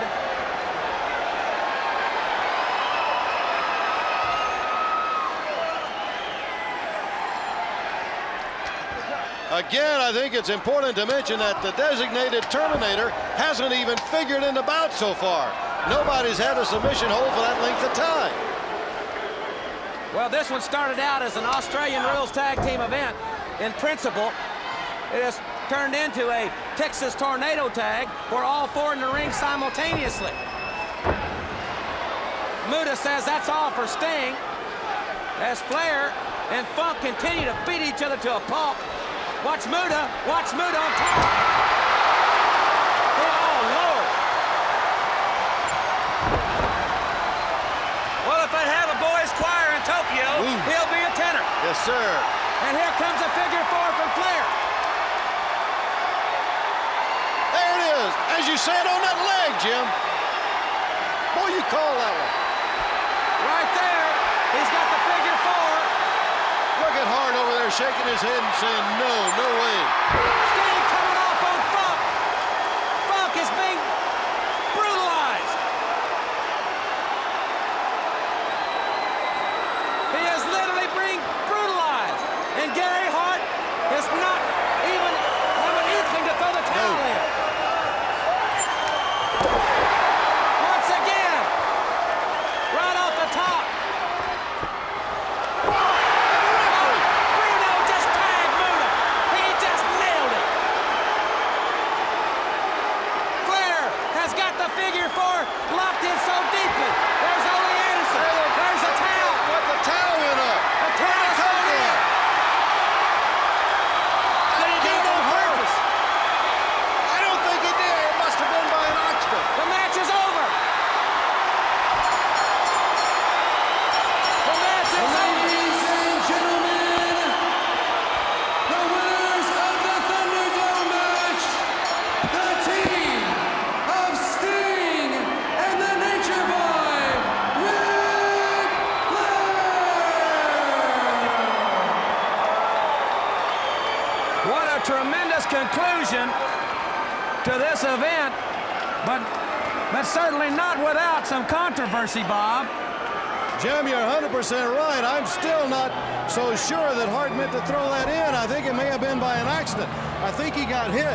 Ole Anderson, I think, when he and Gary Hart both went climbing into the ring and they collided over there, it looked like that towel went flying out of the hand of Gary Hart. Well, right here was the beginning of the downfall. Gary Hart was going to let Terry Funk's leg just get snapped like a twig. And after a succession of big splashes off the top rope by Sting, with Flair holding the figure 4, here came Muta. Muta trying to chop Bruno. Watch this. Boom! That's a right hand from Abruzzi, Italy. Boy, and you're talking about right. Now, let's see if we can see what happened. As again, Flair had that figure 4 and he had it locked in, and he really was putting the pressure to it. Now, there is. When Hart went to go down, you saw that arm come up, and there went that towel, Jim. And when Bruno had no alternative but to end the match because Ole Anderson's got his towel in his hand, the only other towel out there was from Gary Hart. So what a physical situation we have seen. The electrified top of the cage came into play on 2 or 3 occasions. And the winners, Flair and Sting. What a matchup. Oh, Jim, I tell you, and you know, I got to go back a little bit earlier as to the confrontation again between Ric Flair and Terry Funk. You know, I don't think this thing can stop, and I don't think it can end here. One of these guys, something's got to happen to him and happen bad with this tremendous hatred they have for each other to end. Well, I'll tell you something, ladies and gentlemen. We have seen so much here tonight. We thought it would be the night that Flying Brian will be able to take it to Lex Luger and become the new United States Heavyweight Champion. It did not work out that way for Flying Brian, but there'll be better days for him because he gave Luger quite a test. Oh, I don't think there's any doubt about that. But, Jim, I think you and I both agreed, Luger, what a tremendous specimen that he is. Tremendous future ahead of him. Championship, I think untold championships ahead for Luger. Hey, you're talking about great matches. Hey, what about that? What about the Warriors and what about the Skyscrapers, Jim? Well, you know, the Road Warriors came here wanting to become the first team to pin the undefeated Skyscrapers.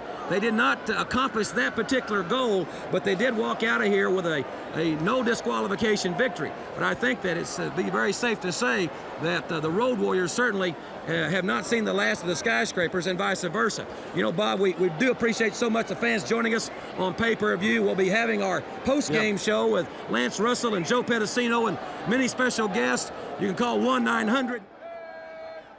I'm about to lose my voice. It's a great night, but fans, we want to remind you that our next pay-per-view spectacular will be Starrcade 89 from our home base in the Omni in Atlanta on Wednesday night, December the 13th, and we'll be having some major announcements in upcoming days about the most unique Starrcade of all. Jim, you know, every time it just gets better and better and better. Hey, next is going to top it, I'm sure of that. Starrcade 89 is the granddaddy of them all, and that's going to happen on Wednesday night, December the 13th, from the Omni in Atlanta. We hope that this cable company will be carrying that event as well. You fans, we certainly appreciate you allowing us to come into your home. We've seen some great action. The Dynamic Dudes came very close, but the Freebirds are still the greatest team. I wonder if Cornette's problems with the Midnight had a factor on that. Well, and I tell you, we may not have seen the end of that either. You know, I think that's something that we got to look forward to in the future to see just how that's going to pan out. Ladies and gentlemen, for Chris Cruz, Gordon Soley, and Bob Connell, I'm Jim Ross. Thanks very much, and so long from Philadelphia.